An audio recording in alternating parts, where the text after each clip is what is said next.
Adjust mic. Good evening and welcome to DLP Youth Vibes. And this evening we are taking a twist. We will be looking at the just concluded St. James North by-election. And we'll be speaking with our candidate Felicia Dujon, who will join us later. But for this evening, we'll be looking at the recently concluded St. James North by-election. Yes, of course, we wanted to win this by-election, but even though we did not win, there are still some takeaways from the St. James North by-election, which we will speak to as on the panel this evening. So I invite you to like and share the posts and get your friends to come on. And of course, we welcome your comments. The panel joining me this evening, to my far left, you have Mr. Jason Phillips, our candidate for St. Peter, who was a regular feature in the St. James North by-election as a chairperson at meetings and also a spokesperson. Then we have Miss Malissa Howard, who is very hardworking and possibly very tired and sleepy still. Melissa played an integral role in the by-election. She's our candidate for Christchurch West Central. And Melissa was more or less within the campaign team coordinating activities throughout the by-election, and then she had an opportunity to get her feet wet in the election campaign. And to my right, we have our candidate for St. Michael North, Dr. Dawn Marie Armstrong, who you would have seen many times on the campaign trail as our leading spokesperson in sports, and defending well and batting well in the campaign. She also represented the Democratic Labour Party last night on the live watch night on CBC TV 8. And we have to the far right Dr. Elvis Whickham, who was a dream for everyone on the campaign trail, who were quite impressed with his presentation, his speeches, and the way how he managed and he carried himself and the facts that he delivered. And of course, he's not a stranger to DLP TV. So we invite you to join us tonight, like and share, and we also look forward to hearing your comments. But as we get into this discussion, all of Barbados would have had an opportunity over the last 6 hours to put their take on the St. James North by-election. But as the Democratic Labour Party, we are using this opportunity to put our take on it, because there were some takeaways from the election which we felt went well for us and things that we want to highlight. And some of these things were also highlighted by some of the political analysts and commentators. So I'll start by giving the panelists, starting with Dr. Dawn Marie Armstrong, what was one of the takeaways from this St. James North by-election? We are holding our head up high. We did not win, but we were able over the last 3 weeks to deliver a stellar campaign. So what were some of your takeaways? I think for me, this will be the second time. Obviously, the Prime Minister has caught us off guard. I think now we have to be ready for anything. Hence the reason why it was necessary for Felicia to be back out on the road from today. I definitely feel as if we're in election mode. Everything now that we do must be political. Our messaging, and it was interesting to even be met in the public today. People saw me and they offered words of encouragement. They spoke about our platform delivery specifically. And it is interesting because people would say, oh, well, at least the criticism that came from the BLP's representative last night was that, oh, our platform delivery didn't connect with the audience. Well, the messages that I got today said otherwise. Our messages very well did connect with the electorate. I'm very, very excited to see what the coming months will bring, because people are listening. People have offered words, as I said, of encouragement. If there are any other by-elections, definitely put in a show. It seems to be the strategy of the Barbados Labour Party to try calling these by-elections and what they would think would be their strong seats. I don't know if they're trying to, hold on to these seats in the future. I don't know if the Prime Minister's exit is impending and perhaps she is wanting to I don't know, secure that legacy for the party in those strongholds. We don't know what that might be at this moment, but I definitely do feel Barbadians want us to continue fighting, and we do have to find a way again to get back to our people, get back to those strongholds, and continue to press on when we consider the fundamental and foundational values of our party. Yes, very, very true. And one of the things that you mentioned, I believe that even though the election was called at very short notice, we were still able to present, get everything done within the time, from nomination to paying the deposit, nomination, starting our election campaign. And we mounted a solid campaign for the 3 weeks. So that is one of the things that it is actually a dry run for the general election. So if it is the intention of the Prime Minister, because we heard rumors of a possible by-election in St. Thomas. So if it is her intention to continue to run out the gamut, because I'm certain that our candidates learned something from this election, and it also gave us an opportunity to test our machinery for the general election. So I'll go next to Malissa Howard, who was actually very intimately involved. Tell us not only about your takeaways, but some of your experience in the campaign as well. All right. My takeaways would be, this will be the first time for me speaking on a platform publicly. I wasn't speaking, but I was the co-host and chairpersons at several of the spot meetings and the major public meetings. I would say one of our major positives would have been the level of speeches that were on our platforms. Every candidate that spoke each night brought a high level of campaign speeches to the public. The public generally, I'm not just speaking about the St. James North constituents, but the Barbadian public, they were viewing every public meeting that we had. They were well streamed. The viewership was over 7,000 each time. So I would say that the message that the Democratic Labour Party is presenting to the people is being well received right now. We are growing.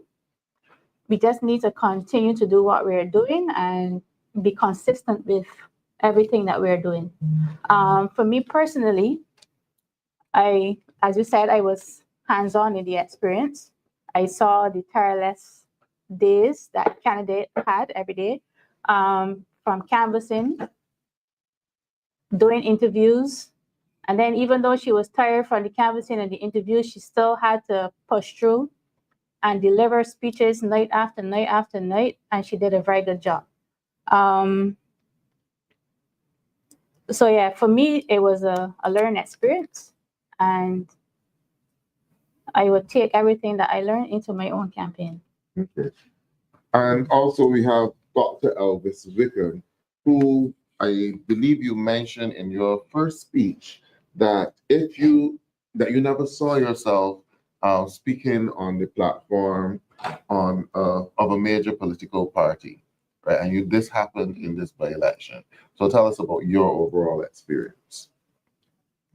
The experience was definitely an interesting one. Yes, that's correct. A week ago, I wouldn't have seen myself on a major political party's platform. The approach that I generally take in life is one which says, every experience I look to learn from. I look to learn from every experience in life.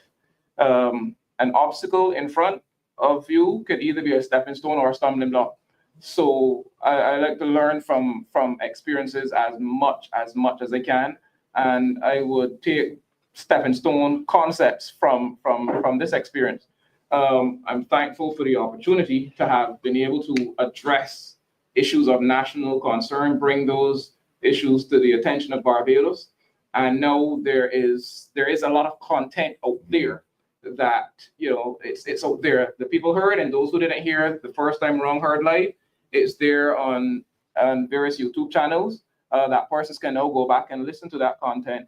And I certainly would encourage as many persons as possible to listen, to share, point out particular things to others. So because we have to get more of a conversation going. And as I said in one of my speeches, I think it's critical that we hear directly from persons what they're saying and not the skewed versions that media houses or some persons may sometimes present. So now that information is out there, and as a party, we were able to raise a number of very significant national issues and local issues as well. In fact, thanks to the local issues that were raised by the Democratic Labour Party, some roads at least got some patching, and I know they're promising some street lights, and they might get some playing fields, hopefully, and that it wasn't just empty promises on the part of the government to the constituents of St. James North, even on account of the Honorable Thorne raising the matter of special constables, you know, on platform one night, couple nights later, you know, a couple days later, instructions are given to pay, right? So, you know, we were effective in that regard in drawing attention to the issues of the constituents and getting some action there, and even nationally, like in the case of the special constable. And then there are other matters that are out there nationally now being discussed that can talk that others who may not have known, may not have been aware, can now see that information. So I'm thankful that we were able to get that stuff out there. But yeah, lots to look at and learn from the experience. Yeah, and I see that the comments are already buzzing on online. We have a number of people. Our work has started. Continue, my comrades. Don't let talk deter you. Keep on moving. We have your back. The loyal opposition, we love you. And there were some other positive comments there, but after Jason's introductory comments, we'll go back and spend some time reading those comments. So I will just need to recruit a young eye to read the notice board. Thank you, Mr. Worrell. Good evening, Barbados. And a special good evening to our Democratic Labour Party supporters and those of the St. James North. The Democratic Labour Party is a resilient party, and we know how to rebuild. The candidate, and indeed the leadership of the Democratic Labour Party, is energized. And come the general election, you will see what we are made of. Now, this by-election was rather interesting, Mr. Worrell. You have a voter list of 8,500 persons who are eligible to vote, yet only 3,200 persons voted. This says to me that there is voter apathy. For some reason, persons in the St. James North constituency felt as though the political parties were not offering sufficient for them. And indeed, the majority of them stayed at home. In essence, you have over 60% of the people not voting. While we lost the election, the government must consider that on the surface, all may look good and rosy, but underneath, this could very well blow up in your face. So they cannot feel excited. They cannot think as though that all is well and good. Now, this poses two challenges, or rather, there's a challenge for the Democratic Labour Party, and there's also opportunity. For Felicia Dujon, it says that she must connect more with her constituents.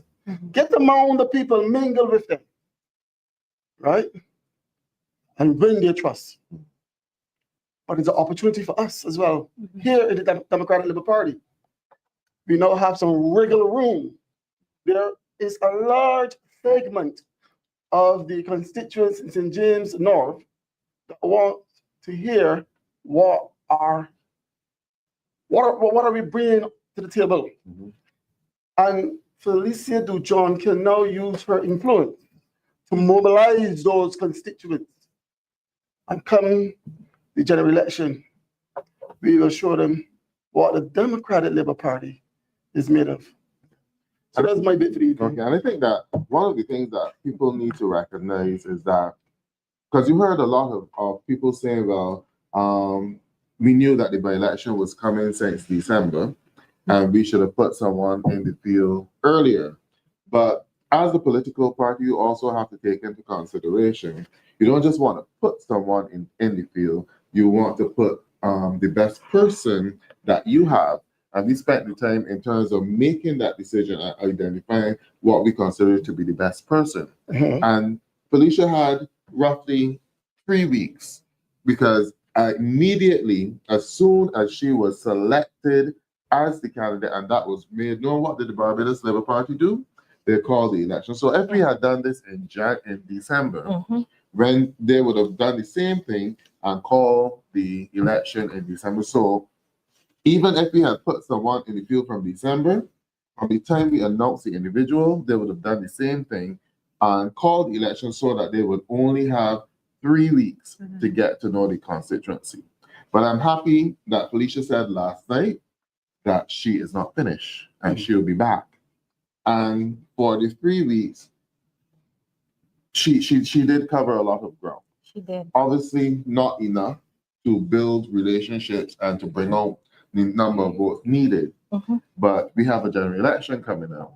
And I believe that with Felicia working consistently in the constituency, that you can see an improvement on those numbers up until the time the general election is called. I think that this election shows that she also has a base from which she can protect herself from. Right? So I'm motivated. I'm excited. I'm confident that going forward, Felicia Dujon is going to do well. Right. And more of those 60% of the constituents who did not turn out may very well start to gravitate, because it means that they want to see something that they can hold on to, or that may be worth it. Dawn, you can jump in there with that.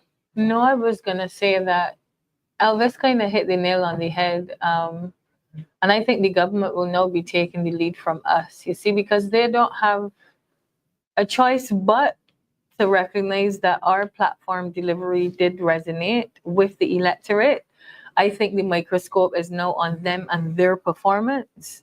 I think the microscope is now on them and essentially looking at the direction within which they would steer the country within the next 6 months. I think we have been calling for an ease in the taxation. Most definitely, we've been calling for greater transparency with respect to how the taxes are being allocated.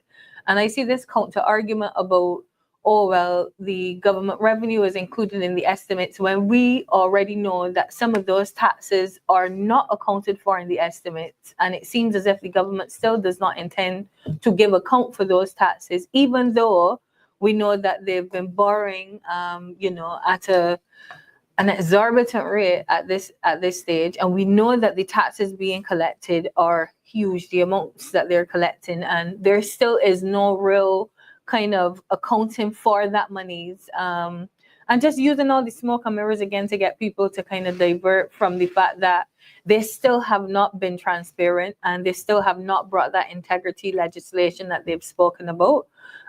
So again, I definitely do feel we have actually won the hearts of the people who are on the ground, whether or not they were in St. James North. I think Barbados is watching, Barbados is listening. And I saw the comments, when our meetings went up on social media, and people would be like, who are they talking to? We're talking to the people online in the comforts of their homes, sitting down, actually becoming aware of what's happening in this country. And we must not discount the fact that we have had a tremendous impact in that virtual space. And it is hoped that in the coming months, those people come out from behind their screens and, support us across the individual constituencies. Because when you think about it, in a general election, the Prime Minister can't be everywhere. She can't stretch herself thin over 30 constituencies, getting everybody to support every candidate. So there will be a time where we will have the opportunity to capitalize in that respect. And I look forward to that time. Yeah. And we said that we will look at the comments. So I'm going to ask the producer to scroll up to some of the comments, and I don't know if Melissa, if you're able to read them. Mm-hmm. All right, we have a comment from Angel Humble. Dawn, I applaud you for the astute handling of Senator Liz Thompson last night. You were graceful and articulate in your delivery and did well to dismiss her disrespectful interruptions. Stay the course. All right.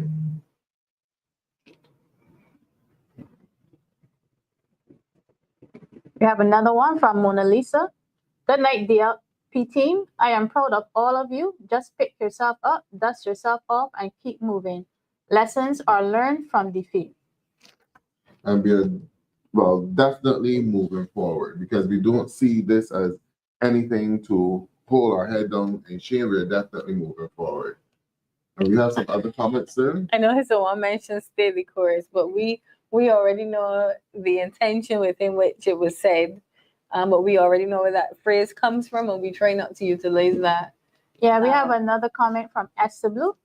Dr. Domri Armstrong, you are a gem, one of those shining stars that was hidden from the public. DLP is ready. Right. And we really do appreciate the comments coming in from from our viewers and supporters as well. And we appreciate that. And, you know, thank you for encouraging us and keeping us going. One of the things that I wanted to mention, because we did get a little bit of criticism with regard to some nights retreating to, people said that we were retreating from the campaign trail and coming to do the LPTV or the LPU Vibes. But that also proved beneficial because there was a week in the campaign where you had to cancel nearly every meeting because of the weather. Yeah. And we were able to extend our viewers through the LPTV and keeping this platform alive. The reason why we are here tonight because we recognize the value of it and keeping the platform alive. So, Dr. Wickham, you spoke a lot about the importance of a strong opposition. Did you find that we utilized it effectively on our platform? Yes, as I said, we have now a lot of content out there. We were able to shine a light on a number of national issues. In the case of the police service, it got immediate attention on one, and that was something that was not dealt with for at least 14 months or so. Then the matter really of the connection between certain senior politicians and persons known to the law. Attention was drawn to that as well. Cost of living crisis, of course. It was explained by a number of speakers that whereas a one-off payment of $300, you know, is take it, spend it, it's your money, which the government figured out how to give it to you. It was pointed out clearly that, you know, what would have been far better if you really want to give an ease to cost of living for persons would be a reduction in taxes, which is sustained over time as opposed to a one-off payment. A one-off payment, which, by the way, they had figured out how they were going to get from you before they gave it to you. All right, I got my last tax bill May 12th. Payment started May 14th. So before money was given out, you know, it was already gone. And you still have to deal with the high cost of living. So we were able to draw attention to a number of these issues, not just to the residents of St. James North, but indeed to the wider Barbados. So that I very much, you know, value that we were able to take that message out there. Right. I wanted to come to the comment from CD, and that would lead us into another topic that we wanted to deal with. CD said, "Be proud of your performance, DLP. You were up against the government purse." And I want to deal with that there in terms of the spending that we saw in this campaign. The media, 4 or 5 political pseudoscientists, at least one NGO. So taking all of that into consideration, you did an excellent job. And that is very true because you had persons basically putting negativity on the campaign even before the candidates were actually nominated. And then, but I want to talk about the issue of the government purse and the spending that you saw in that campaign. Yes, we did have a platform of morality versus money, and it showed that it was necessary. So, Melissa, I'll start first. No, I'll start first with Jason. Well, I jump in here. Thank you very much, Mr. Worrell. When you have a campaign, there's so much money being spent to produce, alter. 38.7% turnout. you must ask the question, is the election fair and free? It cannot be fair when a government is utilizing special interest money. The $300 payment that came on the 14th. That is suggestive of, I don't want to say it. I don't want to say it. Vote buying. Right, but I am perplexed and somewhat concerned with the amount of money in our politics, right? Because then the ordinary Barbadian does not really have a voice. If you have if you have information being smothered on one hand, on the other hand, the other side is pushing their narrative, then the public cannot get an honest opinion of what's going on in this country. For example, there's a lot of borrowing of money, and no one is really able to know how much money is being borrowed and where is it being spent. Another interesting thing is you're being taxed in every area possible. Barbadians are struggling, yet they're being taxed. You're being taxed on a credit card. So when you go overseas and you buy stock, you're taxed. When you come back here, the immigration tax you again. You're being taxed on your water, your sewage, right? The VAT is way too high. Barbadians are feeling the pinch in their pockets. Another example, there was a time you went to the supermarket, you got a bag.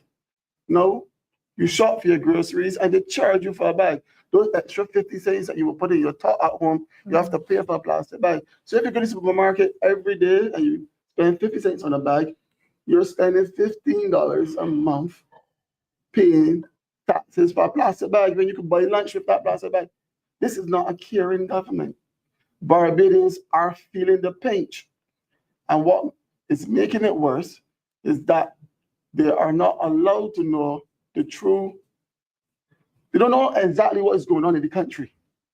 And this Democratic Labour Party will not sit idly by and allow this nonsense to continue. We will use every avenue within our power to get the message out because we are concerned with how the Barbados Labour Party government is taking advantage of people. They have overtaxed our people and they're trying to hoodwink the public. And we will not sit idly by and allow it.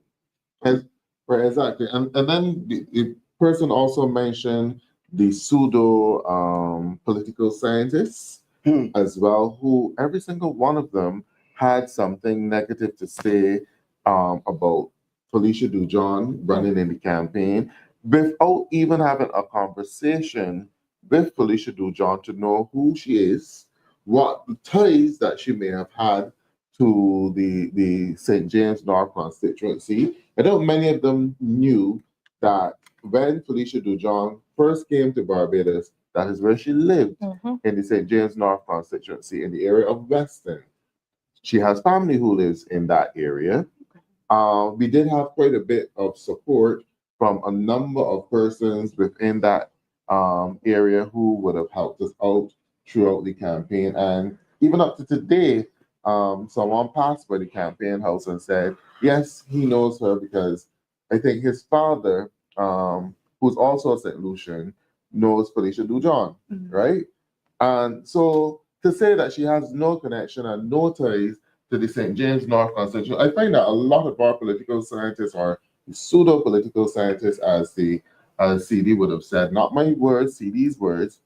It seems as though they just wake up in the morning, the first thing that comes to their mind is what they will spew when asked for a comment, without doing any background research on the individuals. And there's a difference between theoretical politics and actual politics on the ground. A by-election is an opportunity for an opposition party to put a national campaign, to bring national issues to the fore. Every single night that we spoke on a political platform, even when we did these DLP TV shows, they were carried by the media. And I found that we used the campaign effectively.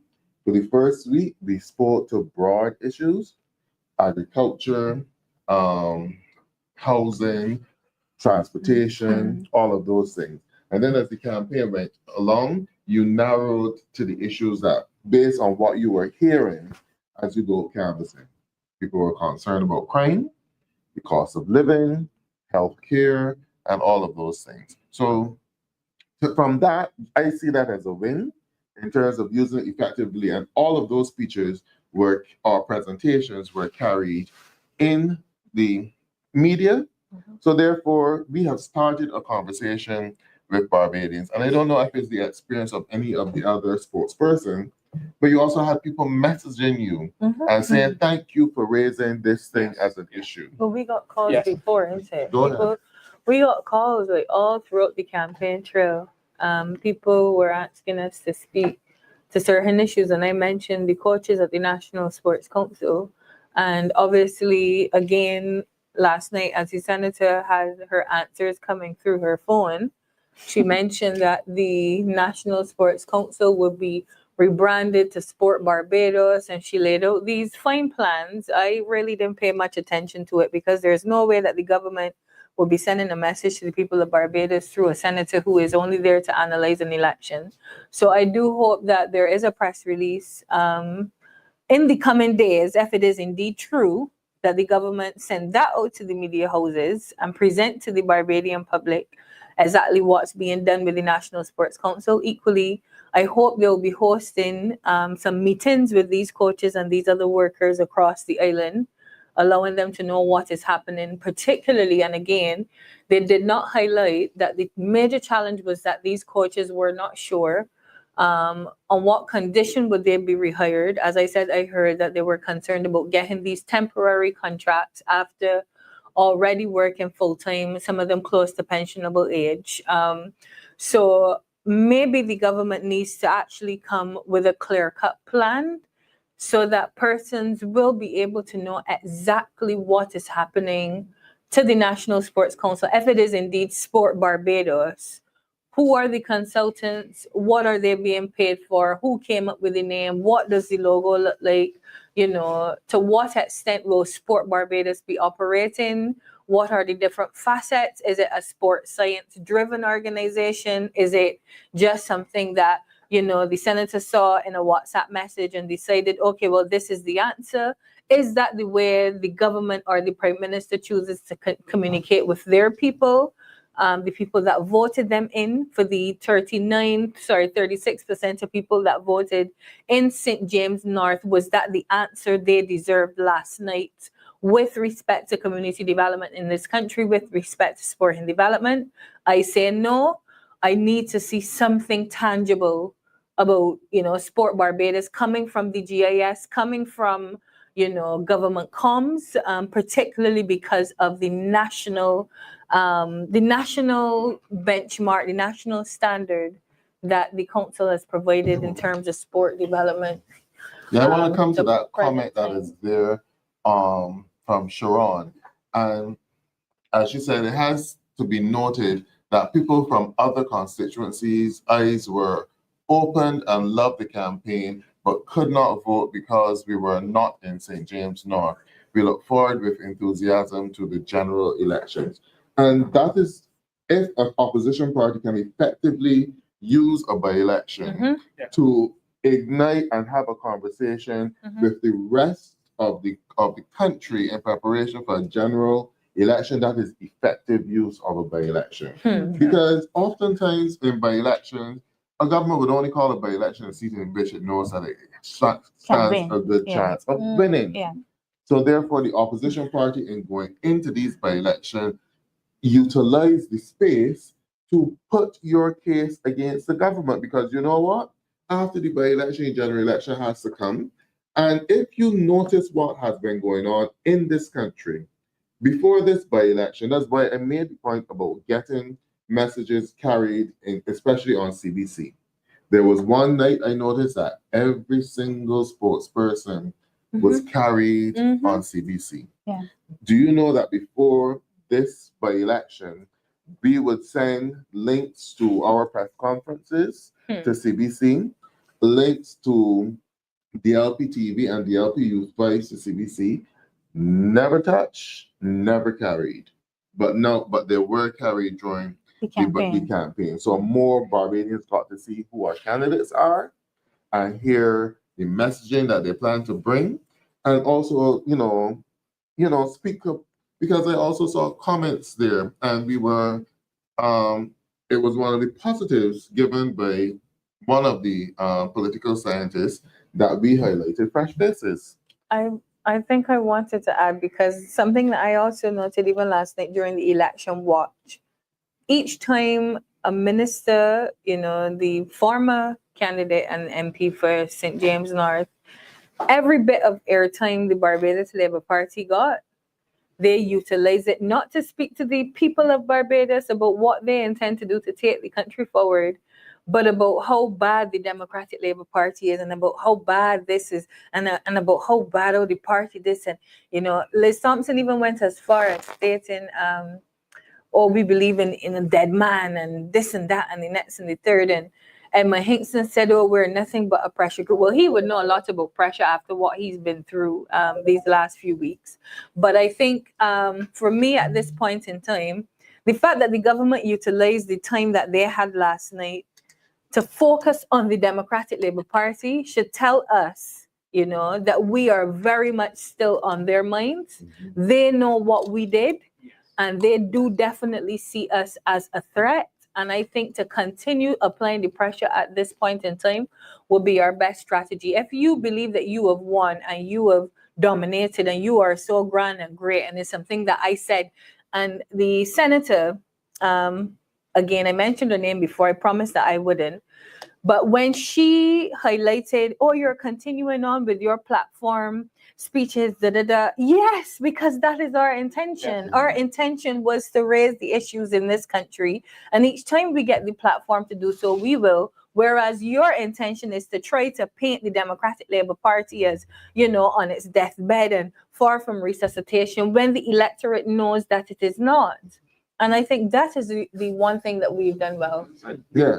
We were able to raise a number of issues nationally in quite an effective manner, able to shine a light through the smoke and mirrors that the government presents. And, I want to get back to something that Jesus had started talking about, which I think it is very important to highlight even now as we go forward. And this is for all of Barbados, not just St. James North. And this is regard to the dire need for campaign financing reform, so to speak.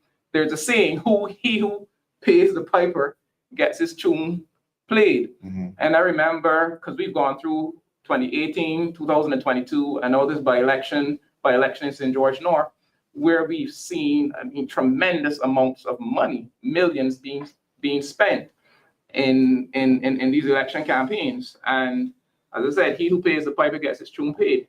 I remember seeing the persons back in 2018, so this was before my involvement with a political party. I remember seeing the persons back then that we will find out in a few years who funded the campaign. And I remember saying to persons, how we're going to find out? We will see decisions being made that make no sense to us, but decisions that will make plenty sense to who they need to be made to. We will find out when a gift is not a gift. And Barbados knows what I mean. We will see things like this happening. We will see when decisions are made in the best interest of select groups or individuals and not the wider Barbados, because he who pays the piper gets his tune played. And if we are going to be serious about, doing what is right for Barbados to ensure that it's Barbadian money and that it isn't special interest groups in Barbados, it is, decisions are taken for the good of the wider country, not just special interest group, we seriously have to look at campaign financing reform in a very serious way, have a national discussion about that. As it stands right now, you have unlimited amounts of money being spent in campaigns and essentially buying votes. And its decisions are taken in the best interest of the backers, the elitist backers, with token gestures. And when a person is in a position that many are in, struggling with cost of living in this country, persons are going to take the money. It's a harsh reality. They're going to take the money. And that is what has been happening. Exactly. And you said that we have to look at campaign finance and reform. But don't forget that we also raised the issue of the subvention. So we also need to look at the reform to the financing of political parties. And really, that was started by the political will of the then Prime Minister Owen, Yes. who saw it necessary. So if you have administration, if they have the political will, they can make all of these changes. But I do not see that they'll be willing to do it because that the way how it is now gives them a sense of control. Yes. But Unlimited amounts of money. Well, And not on what they monitored, not believe monitored, to be not tracked. power. But after the calls I received today, you know, about the frustrations, not just from the electorate, but from their supporters, you know, because we are accessible to everyone.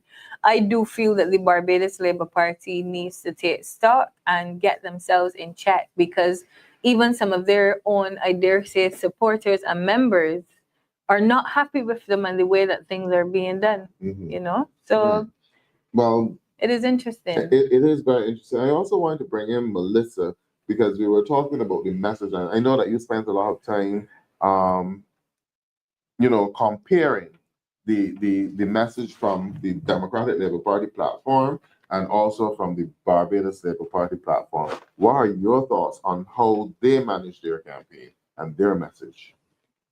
The Barbados Labour Party campaign was slightly different. They didn't really touch on the issues that are hurting the Barbadian public.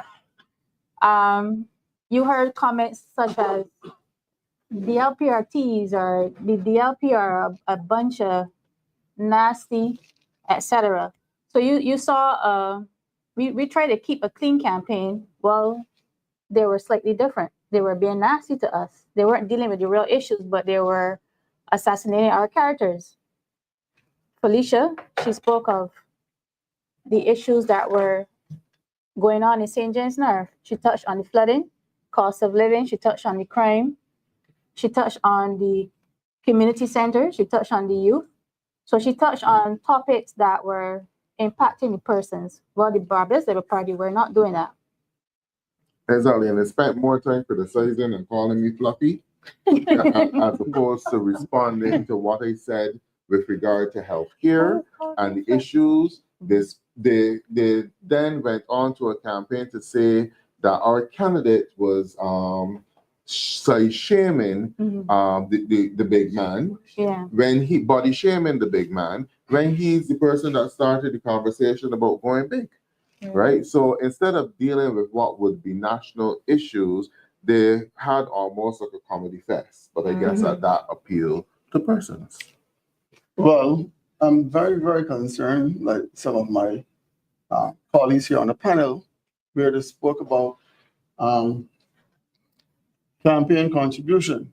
Now, we see a lot of money being thrown around for an election. And we know who is getting the money. You see the big platforms, you see the artists and so on. But then it comes when there's a time for payback. And many of these entities, when they're not seeing their targets being met quarterly or whatever, government tend to create some emergency or to use the elements to create emergency spending. You get a lot of panic buying. And then the Barbadian public rush to these entities to spend their money. And then afterwards, you see it was, I don't know, it was unnecessary. And we must ask the question, is this Barbados Labour Party government acting in the interests of Barbadians? Or are they assisting their donors? Correct. You can go to the Whole Town Civic Center. The Whole Town Civic Center is a classic example. You had a protest by a lot of Barbadians for that site, but yet still we were told, you know, you're wasting your time. The deal already gone through. So are they listening to the people, or are they listening to their campaign financiers? So to me, it seems as though it is the donors. I want to highlight another issue that I raised on the campaign. You know that government put aside $6 million for the Startwise program. Mm. 6 million taxpayers dollars. And this Startwise program is supposed to assist people who are at home, who are unemployed, or who are underemployed. And this program only produced 58 graduates. They said, I'm not criticizing the graduates. I'm criticizing the government and how they utilize the money. You can spend $6 million and only get 4 people graduating the program. It means that $103,448.27 was spent on a pupil, one pupil. And then only 15 of those people actually got work. Where did the money go? I'm not saying that it was spent on a campaign. I'm not saying that somebody pocketed the money. I am asking the question, where is the money?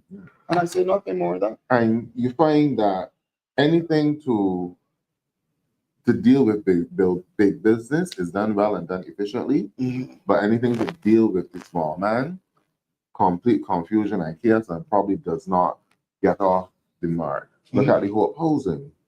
You have $60 million spent in Hope Housing, but how many houses were delivered to the lower income earners who would want to benefit from such a project where you get a cheaper house because the house earns money from renewable energy, but they allow that to go to the wayside? Where did the money go? You have also the Gemmett's Lane, the issue of the land, which shows that in this situation, why campaign financing reform and campaign financing may be necessary, because you need to know who is backing your political parties. It is done in the US, where you must register all of your campaign donations, and I think in some cases there's a cap on the amount that you can donate, because these things then persons will then influence government policy and the execution of the policy, and also impact then on the people, right? Because so these things are important, and as long as the country remains silent on these issues, the people will just be the victims. But the Democratic Labour Party will not sit idly by and allow that to happen. We are very concerned with the amount of borrowing that the Barbados Labour Party-led government has placed on this country. Our Prime Minister is borrowing too much money, and it makes her government looks good. But is it healthy for the real economy? Who is going to repay this money? In 2013, I believe there was a group called the Barbados Integrity Movement or something of that sort, which tried to give the impression that after the Democratic Labour Party won the 2013 election, because we were not expected to win that election, that we won because of, and they start speaking about the need to have transparency in campaign financing. I haven't heard from those persons. Are they still alive? How many of those persons got certain positions? There you go. One of the persons who was very vocal in that has gone dumb or deaf in terms of the process. And I believe that this person is one of the major supporters too of the political parties. So what is happening? Was it the Barbados Integrity Movement? I can't remember the name, but there was something about integrity. But as I said, how many of those persons have certain positions now, and you can't hear anything out from them? You know, like I said, if we are going to be serious, let us know who donors are. And what those donations are. Let us put caps on donations. There are things you can do if you're going to be serious about integrity in elections and integrity in government. There are things that you can do because it is a fact of human nature. If someone gives you 50,000, 100,000, there's a very likelihood that looking for something back. I think that St. James North is one of the areas where you actually see it working out, because for the time that we spent in St. James North, you have a lovely condominium here on the left side of the road, and then you have the normal community on the right hand side of the road. The condominium may have take up what should really be a footpath with a lawn, leaving a very narrow road. or no road at all for the residents in the community to get Access by to the with their beach. vehicle. All of these are things that could have a play in campaign financing because, you know, getting permission to change use of the property and town and country planning approval without questioning certain things as well. On my way here, a resident from St. James North exclaimed his concern with the amount of money being spent in campaigns. And I understand why. Because when you spend large portions of money in a campaign, you undermine democracy. You're paying to own a country. You're paying to govern a country, and there's no proper governance when there is campaign spending that is through the roof. It is undermining our democracy, and Barbadians are fed up. Barbadians, and perhaps that is part of the reason we are having this voter apathy. People do not trust politicians anymore. There's too much money in politics, and the Prime Minister must speak to it. We need fair and free elections in Barbados. Exactly. But I want to take the conversation now to the growth of our candidate, Felicia Dujon, and what you would have noticed as observing her throughout the campaign. So I'll start with you, Dawn, and then go to Malissa in terms of the growth of our candidate throughout the campaign. I think that I stated this clearly before. Felicia's work ethic, I think, is something that all of us can take out of her book, a page we can take out of her book.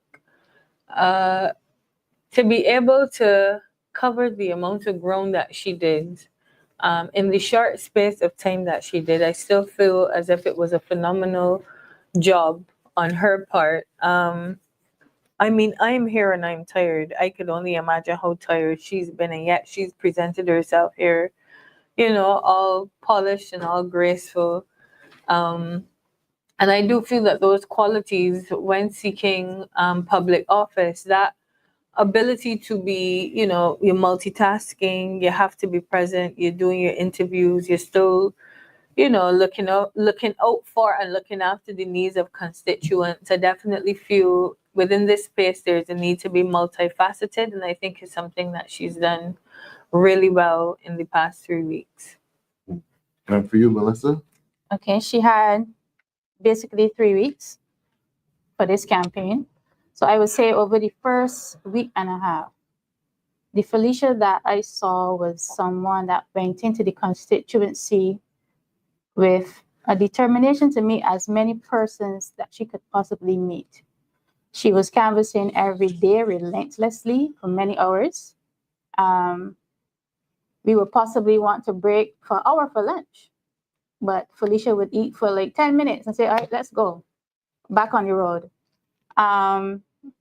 She would try to speak with individuals, you know, as quickly as she possibly could so she could see more. But as the latter half of the campaign came, I saw a Felicia that was a little bit more caring, a little bit more empathetic to the individuals that she met. She took a little bit more time to speak to the constituents, even if it meant that she would not be able to see 5 more persons. She took the time out to listen to that individual that was presented in front of her. You saw a Felicia that there were several moments where she was even brought to tears, sitting, speaking to constituents. So we saw a Felicia, normally in front of the camera, we would see a Felicia that is fierce and bold and a lioness. But this lioness and this fierce individual was brought to tears many times speaking to constituents. So I saw a more caring individual as the campaign went along, and I saw the softness of Felicia as the campaign went along.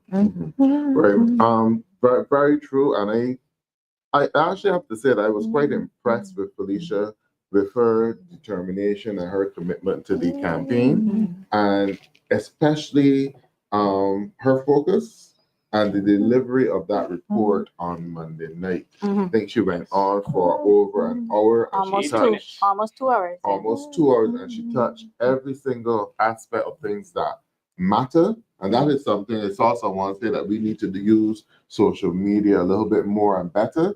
That is something that every Barbadian needs to see, because her policy is not just her policies for St. James North, but also that policies that can be utilized by the Democratic Labour Party in their manifesto for a new government. But I want to bring to you a bit of breaking news.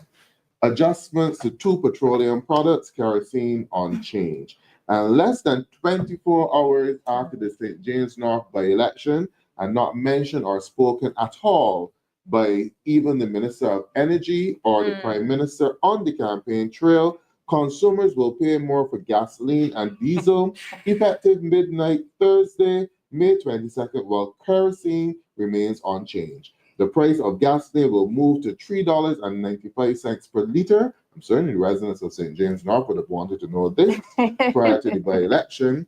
An increase of 6 cents, while diesel will go up by 7 cents and now cost $3.40 per liter. Kerosene will remain at $1.26 per liter. And this is a lie. The Ministry of Energy has advised that going forward, the consuming public can expect to benefit from the continuation of government's policies, which mandates that retail prices should be reflective of those on the international market. Oh boy, oh boy, oh boy. We only get the increases, we never get the decreases. Yes, it's true. So breaking news in Barbados for the week today. And that's on GIS, my news. So you were given a payment of $300 the 14th of May prior to the election. I know one day, less than 24 hours. Yes. Yeah. Gas is going up tonight. And not mentioned at all. Which means that food and everything else will go up as well. Yeah. That is. I said they had already worked on it, and clearly this was in the works before. Yeah. Because adjustments, historically They would have been normally made at come the beginning of the month. The first Sunday. It was about very. Yeah, but by that time the election was already called, because they announced the election. True, and they don't want Right. any.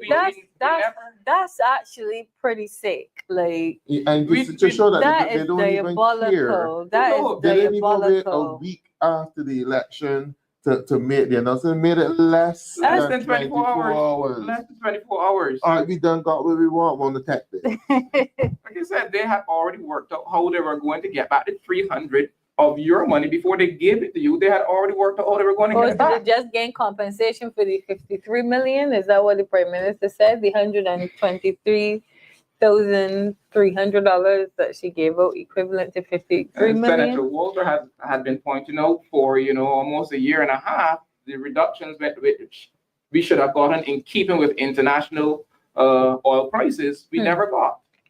Barely once in that 40-month span, in spite of his repeated pushing. And look, it's back up in the air already, less than 24 hours. And of course, they knew that before they started by election. I'm pretty sure they did. And as Dr. Esprit said, who is going to feel the pinch? You are, the consumers. Yep. The average person. The average person. And I want to mention that there was a comment earlier that went by in terms of talking about Dr. Esprit's presentation, where he laid out all of the ways in which the government increased taxes and cost of living. And remember, on the first week of their campaign, they gave you the impression that the cost of living in this country is high because of what? COVID and ashfall. And they can't do anything about What it. I am interested in hearing from the government going forward, though, because surely the raise in the gas prices have nothing to do with what the Democratic Labour Party did between 2008 and 2018. I think that rhetoric of comparing their performance now to the Democratic Labour Party's performance back in 2008 to 2018, which was significantly better than their performance now, is something that I think the electorate is tired of. That rhetoric that they're doing so much better and has done so much better. You heard the senator flat out lie last night and say that, oh, you know, Bajans are taxed less. No. I hope that this is at the front page of the nation tomorrow, staring Barbadians full in their faces right after the votes were tallied in a by-election, that this government is relentless on bleeding this country dry. I really hope that this is seen on tomorrow's news. But Doc, let me say this to you. The reason the cost of living is so high in Barbados is the high taxation. And we must lay it squarely on the government's feet. They could give Barbadians the ease if they wanted to. And again, this is where the integrity legislation comes into play. Because if you are not telling Barbadians where the revenue is going, all right, we see that loans are being borrowed. The Prime Minister bragged about getting grants and free money. If you are getting all of this support from international lenders, and you understand, be transparent about the taxation. Tell Barbadians where the money is, how much the money is, and let Barbadians decide whether or not they deserve the ease. I think it is only fair that as stakeholders in the governance of this country, because what we see as the government are the persons that we have elected to lead the government, but we are the government. You know what? You know, fundamentally. Government, let me put it this way. Our government leaders, those who sit in parliament, they are sitting on cushion pay packets. Mm-hmm. And they don't really feel the squeeze of the... You know what? I think we need to march on the taxation in this country. I think we need to march on the taxation in this country. I think that Barbadians need to really, if this story becomes prominent, right, in tomorrow's headlines, that this government has risen gas prices yet again, I think Barbadians need to come out and march for their integrity legislation. I think the government needs, and I said it last night, and the senator, but all around the question, how much are you making at the pump? How much are you making in the sewage tax? We know that there was a slip of the tongue and even a boss when Clay Masco was on brass tacks. Is it about 2 or 3 years ago? It could be. Mm-hmm. We know that it probably was a Freudian slip and he just carried on and carried on. If it is in fact true that the government is collecting 80 million Barbados dollars in sewage tax per month alone, you could calculate those figures. If it is true, the government needs to bring to the people of Barbados a full account, or I think we should get out and march. We should. This is a joke. To squeeze who? The average person. Barbadians are suffering. Yeah, but the reality is that these high taxes are not just squeezing Barbadians' pockets, but it's making the country unproductive and uncompetitive. The tourism industry, majority of our productive sectors are feeling the pinch because of these high taxes. And it is really the government that has this country in a stranglehold. It does. The tourists now are going to avoid coming to Barbados and go to destinations that are much cheaper. Barbados is way too high for what we have here to offer the tourists. The roads are in potholes and so on. You have a high price destination, and then when you get to Barbados, the roads are in a disarray. And if you're renting a vehicle, it's $10 a day on the rental. Yeah. What madness is that? Yeah. I mean, you try to keep your car rental rates as low as possible to benefit persons, but then you have $10 a day rental rate, which comes out in the budget. It makes absolutely no sense. And all of and we think that this is a government that is doing well for the people of Barbados. They're not.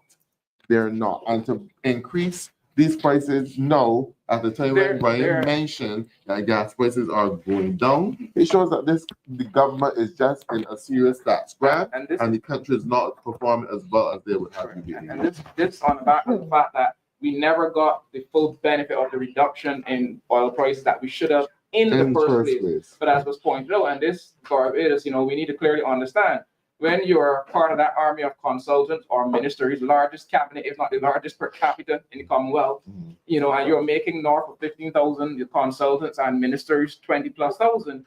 it isn't a big deal for you. Mhm. It's not a big deal, but the majority of Barbadians are making less than $6,000 per month. Mhm. So it really then is a big deal for the majority of Barbadians. The $300 that we barely got a few days ago is already gone. Mhm. It is gone.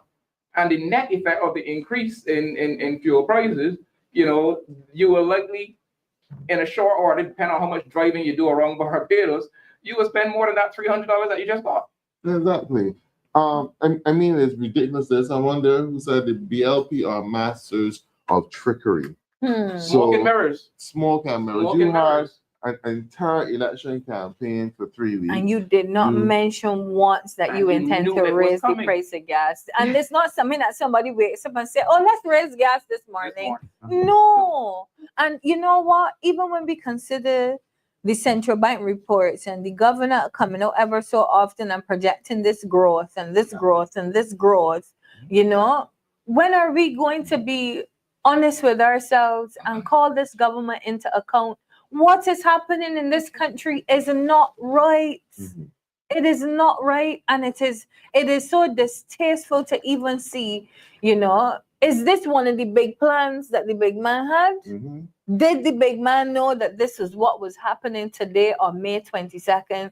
Even for if he the did, he could have talked. for the electors in St. James North.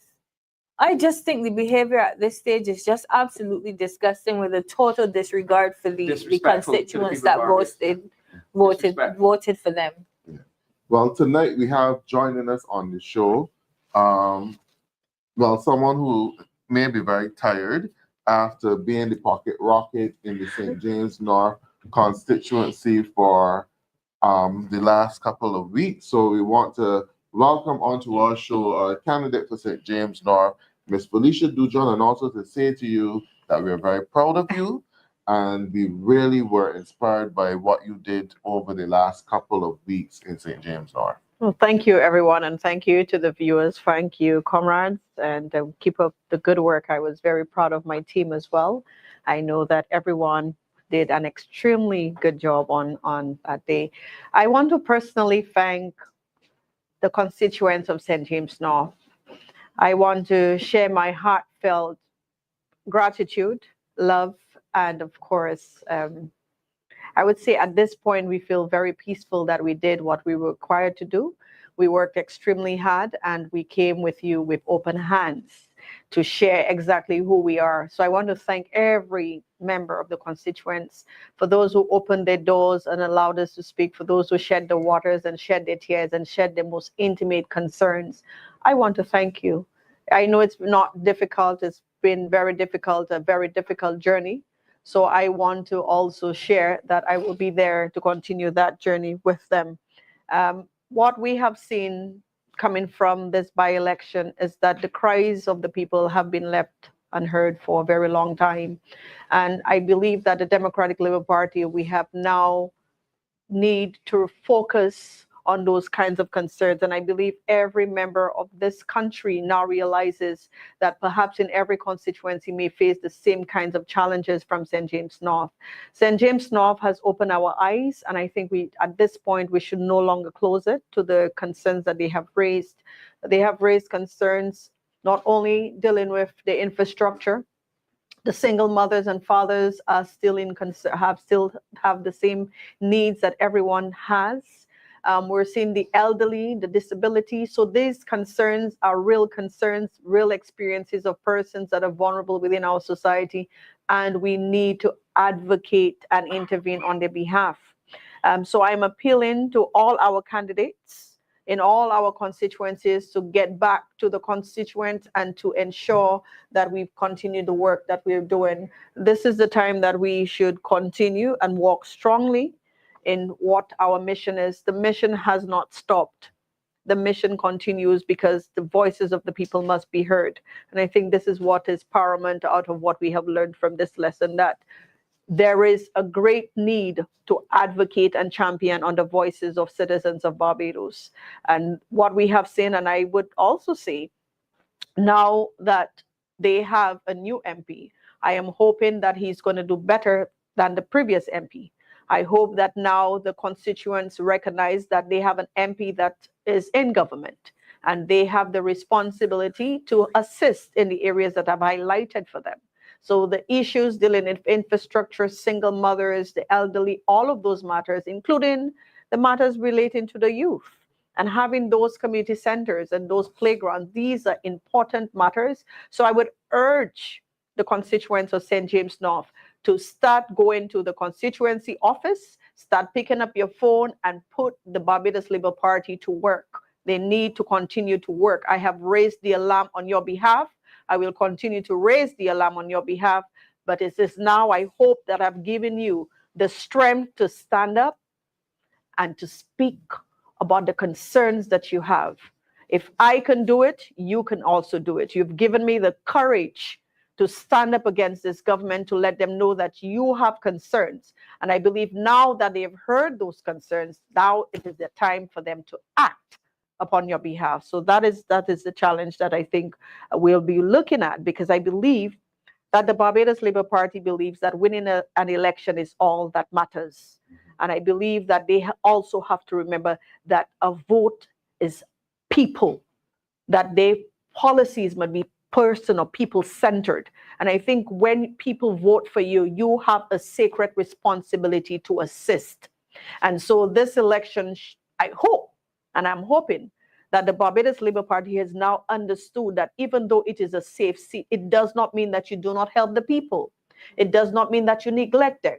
It does not mean that you forget about the most vulnerable in your constituencies. And I believe at this point, every member, and I'm saying that, I'm going to reiterate it, every member of this society now have to raise the alarm and advocate on behalf of the most vulnerable in their constituencies, because we know who they are. And I think this is what we have to focus on at this point. I thank you, Felicia. I'm very glad that you said something there. They need to bombard him. And at his constituency office, lining up every day to have all of their needs met, because I understand that their wrong message was, yes, Hingston was no use. That is why we changed him. Felicia will not be in government and can't help, but Chad can. Okay. So like you said, they need to bombard his office and make sure that they get the assistance they need. They need, if there's a road that needs fixing, bombard his office. And if they don't know, they can call me too, and I'll tell them exactly where the constituents, I just want to share that as well. Because part of running an election and canvassing is, as you have seen, we have seen there are several areas of concern, and that even though that my comrades were not part of the constituent, they themselves saw as well. So I'm urging the constituents, so now that he's been sworn in, now the government is responsible to ensure that they are taken care of. If you need any help, please reach out to me and we will go and ensure that these matters are taken care of. We will inform that the lighting would be done. 400 lighting will be done, and especially those lighting in Cyan Hill and Yearwood and all of those areas. I'm hoping that will be done very soon, because you got the vote, you have been elected. I hope that will be done. The roads will be done as well. I hope the single mothers will get the kind of a relief. And I think this is very important and very crucial at this point. Single parents, mothers and fathers have been begging more or less to get the kind of intervention. So the very same way that we have $300 to give during an election, I think those $300 can be given as a monthly initiative or monthly subsidy to families in the constituency. So constituents, I am still there with you. I have not gone anywhere. I just needed a day to rest. I know you didn't see me today. I spent the majority of the day resting. But as of tomorrow, I will be back into the constituency. And please come to me. My office, one of my office will hopefully remain open. Come to me. You still have my number. Call me so that we can ensure that we get the intervention and the help that you deserve. Elections is not only about winning an election. It is about the people. And where, as I said to you before, whether I win or lose, I will continue to advocate and champion and amplify your voice, whether I'm in parliament or not. And sometimes we may not question what God has done. So what we need to do right now is to continue to ensure that the people receive the kinds of services that taxpayers are paying, those high taxes that taxpayers are paying for. Yep, and you are getting quite a few messages and comments on from our Oh, I viewers can't as see well. her. So I think that we need to spend some time reading some of them. Dawn, you have the glasses, so test them out right now. It says, good night to you, Miss Dujon, and all the best to you. Keep the faith. You will make it the next time around. We love you always. And that's from Diana Husband.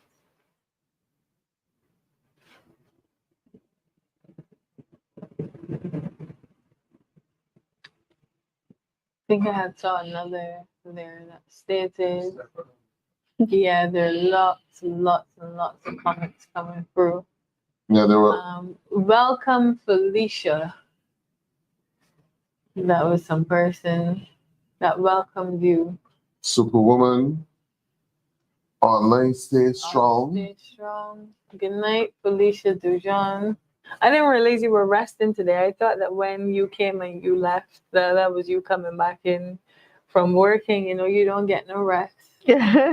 No, I tried my best today, and I needed to rest. I felt my body just needed to sleep. It was very, and I think that's what it is. I tried to answer as many calls. I received many calls and messages today, and I really appreciate all of the support. And that support is not only for Felicia Dujon, but it is for the Democratic Labour Party. Indeed. We need to be reminded that our party's function and role is to ensure that we stand up on the rights of every citizen in this country. And if I may add, there is something that I learned, and I said it's a defining moment, that the Democratic Labour Party will never be a party that keeps its people in a place where they have to beg for handouts. I'm telling you.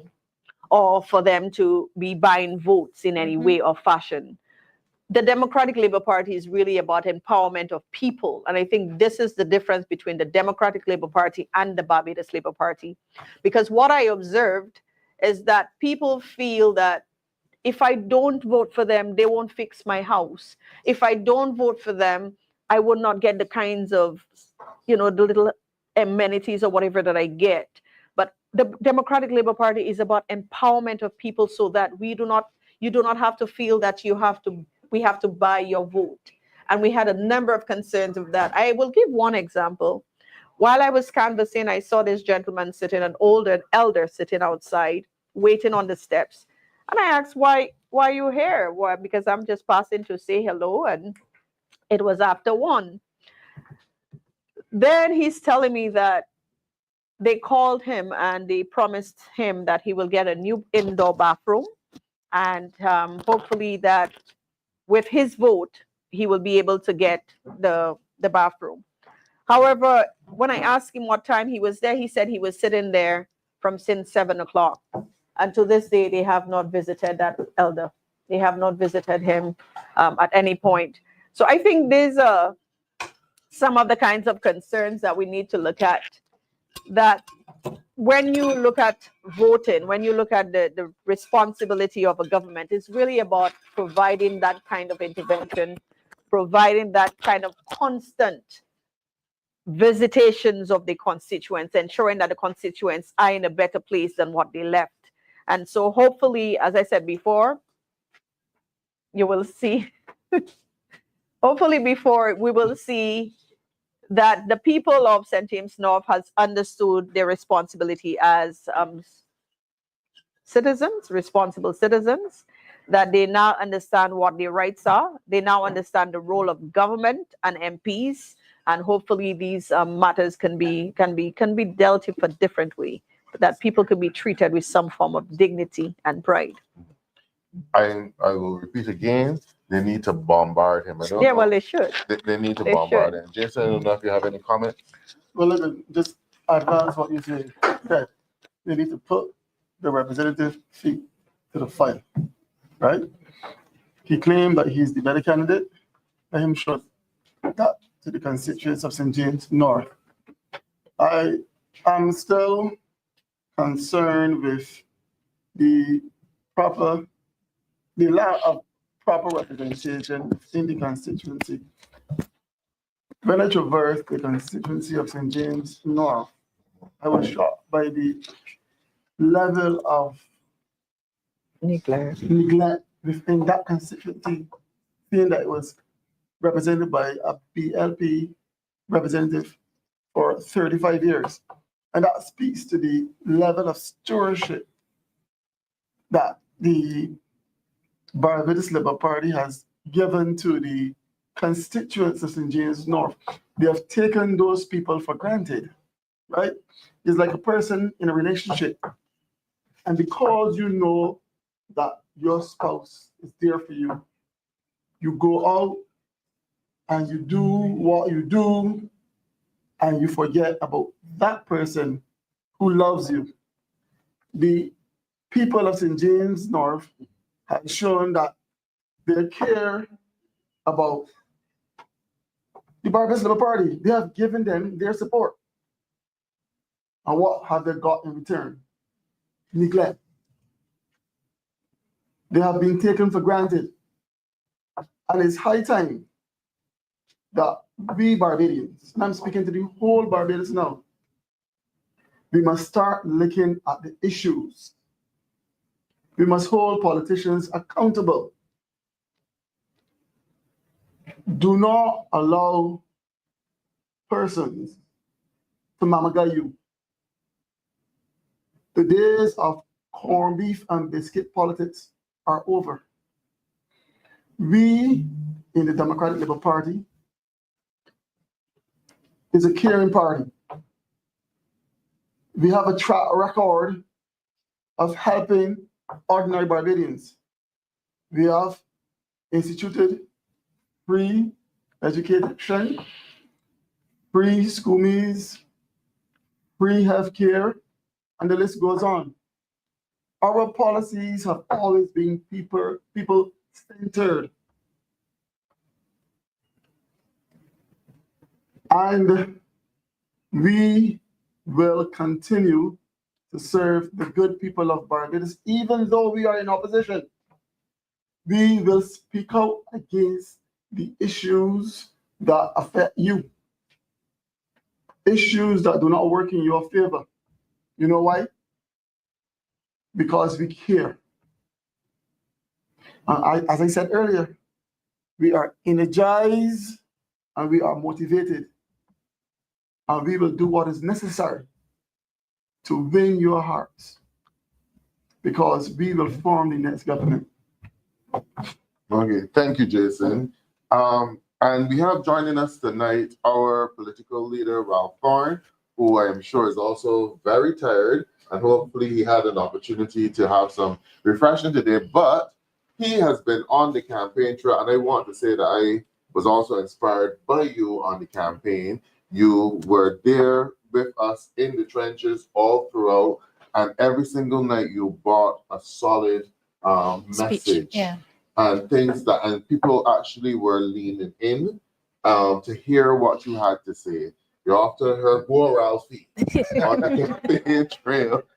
So I want to hear from you overall. We didn't win, but what are your takeaways from the St. James North by-election? Thanks, Andre. Good night to everyone. We did not win, but we won a lot of admirers. I had so many calls and WhatsApp messages. And let me apologize to those persons whose WhatsApp messages I have not had the opportunity to return it yet. When I wake early tomorrow morning, I'm going to return a lot of them. First of all, let me commend Pocket Rocket. I'm the one who gave her that nickname. I remember one evening we went to a house, and I knew the people, and Felicia spoke and introduced herself and so on, had a short conversation. And I'm there talking with the people, and Felicia looks at me as if to say, okay, you stay there. She was not wasting time. And I think Don spoke about work ethic. Don? Yeah, an amazing work ethic. And she went through this campaign as if she truthfully intended to speak to all 7,800. I think they increased the number by 1,000 a few days later. So I want to commend Dawn. Not Dawn. Dawn too. Felicia. Yeah, Dawn as well. Dawn as well. I want to commend Felicia for her sense of dignity. 24 hours ago, we were all feeling really down. Mm. And I remember seeing you walking down the street by the office in Mount Starpass. I said, that looks like a walk of defeat. Chill, Andre, chill. 24 hours ago, we weren't feeling happy. And here we are, 24 hours later, committing to the task of speaking up for the voiceless, speaking up for those who are oppressed. I heard the panel earlier on my way down, the question of new taxes added to inflation. And we haven't had a more incisive explanation for inflation. I think it was you, Jason, that said it, that the reality is that heavy taxation will affect prices immediately. And a lot of Barbadians are not quite aware of that. I want to jump in and say Yes, this to you. please. For example, they tax your credit card. So you go overseas and the government here is getting money from you. And when you come back here, they tax you again. So we're getting taxes upon taxes. And that can't augur well for the ordinary Barbadian. What is happening to it, Jason? Tell me, you work, Taxes. where's it going? Where is it going? There's no oversight, there's no parliamentary oversight right now. That's why we need a bigger opposition, right? You know, Right. I think that's why we need a better government. That is what the Democratic Labour Party is willing to bring.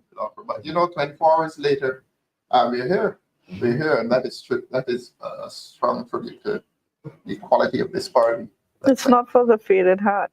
Mhm. This is not, and I think that's what we need to remember, that being in politics and being a politician, it's not about self. So people can say whatever they want about you individually, about Felicia, about Worrell, but really it's a mission. You're serving people, so it's bigger than you. Yeah. So there's no way that, and I know that many of us felt terribly last night, Oh, yeah. but I said, no, let's go and face the people and stand strong, because we are doing what God expects us to do. You came to serve people. It's not about you, whether you feel you're at loss because you didn't win, but the mission is about the people. So there's no winning or losing when it's a mission that there's nothing to be embarrassed about, because you went in to help and to serve. Yes. And this is what it's supposed to be about. And that's why I tell people, you must know how to separate your personal self from your duty as a citizen. Our duty, there's nothing to be ashamed of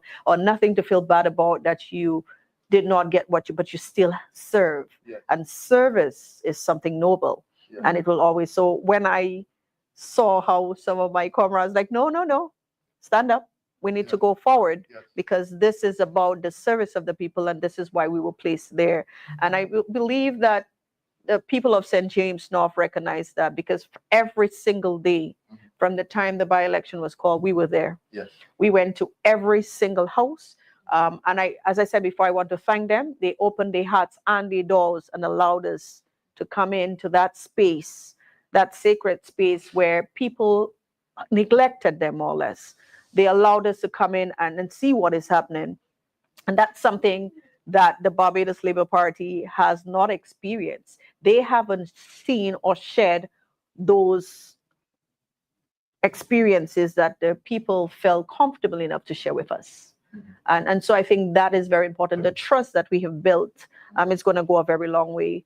And I think what we need to do now is to remind the government, whichever representative is there, that the people need you to intervene on their behalf. The people have voted for you. Now it is time to get the job done. We have to get away from campaign mode and make sure that the people are being served. We need all of the promises that you make. We will be there.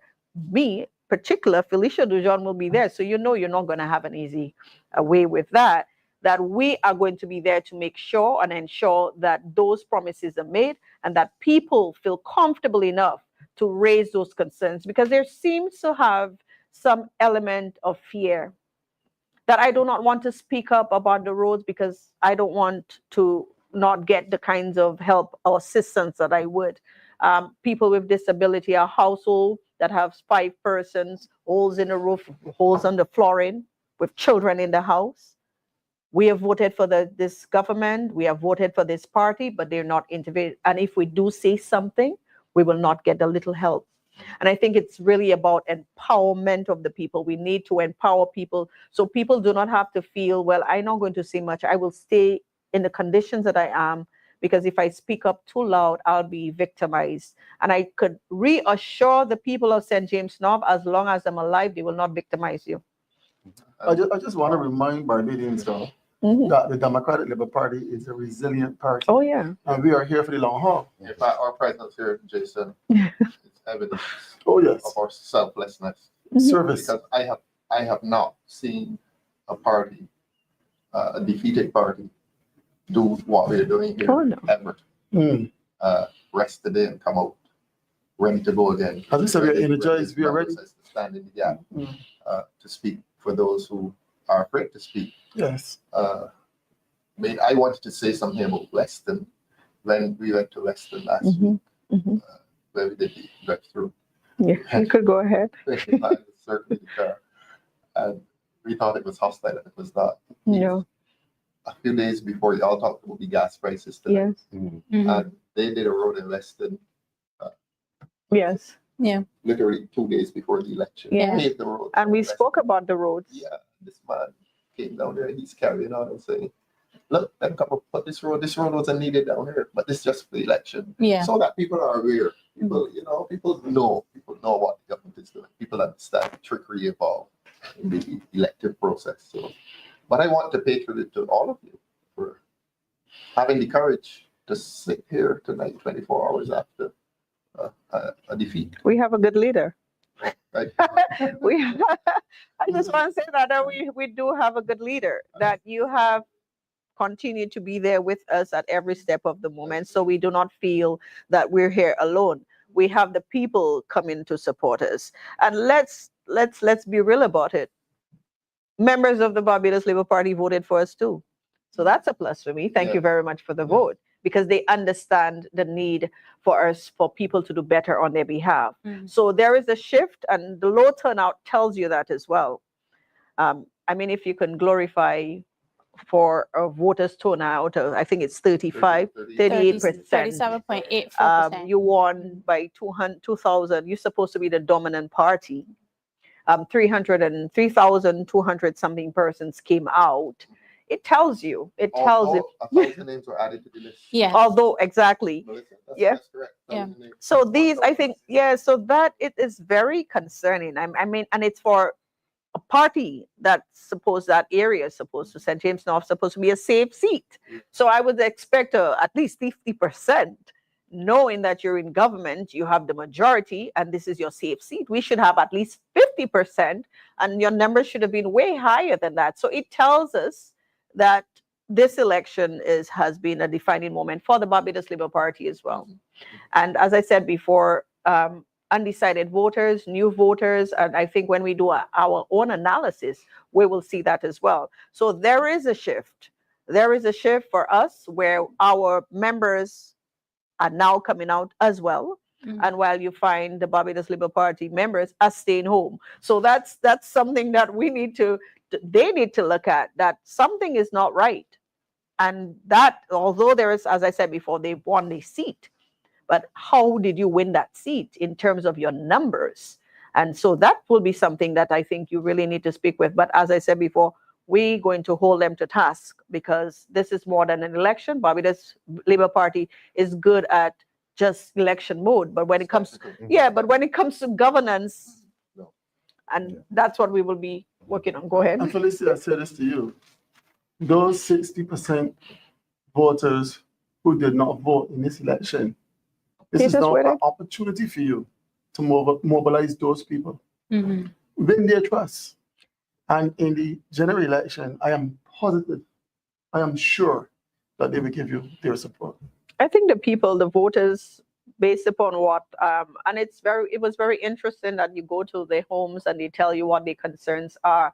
But at the same time, and I need to share that with the Barbadian populace, because I think my experience is something that everyone should, take notice of. Yeah. People are not willing to vote anymore. Apathy is apathy.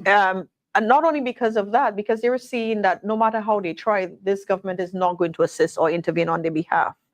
for them, they felt that it wouldn't make a difference for them. The government has the majority. Yes, we may like the positions that you're taking, but it wouldn't make a difference. We will still be treated the way that, and of course, we saw that today.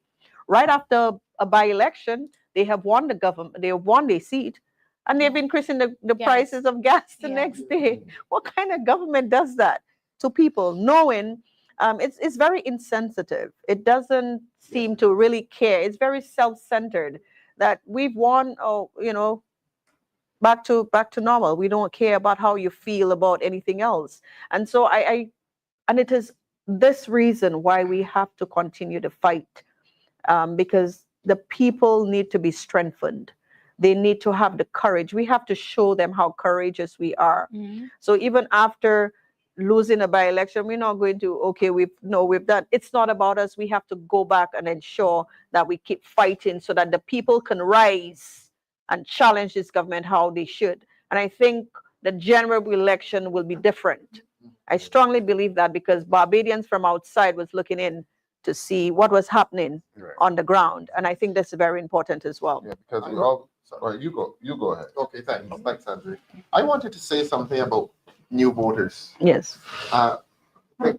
We were at the office one day, we were watching a video of an said she's a new voter, 18, and she was speaking about her choice, 18 years old. Mhm.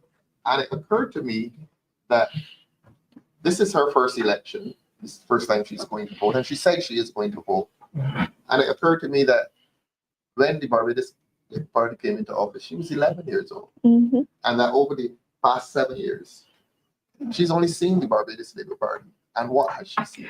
I mean, honestly, a person in their teens observing the Barbados Labour Party, what are they seeing? Spectacle.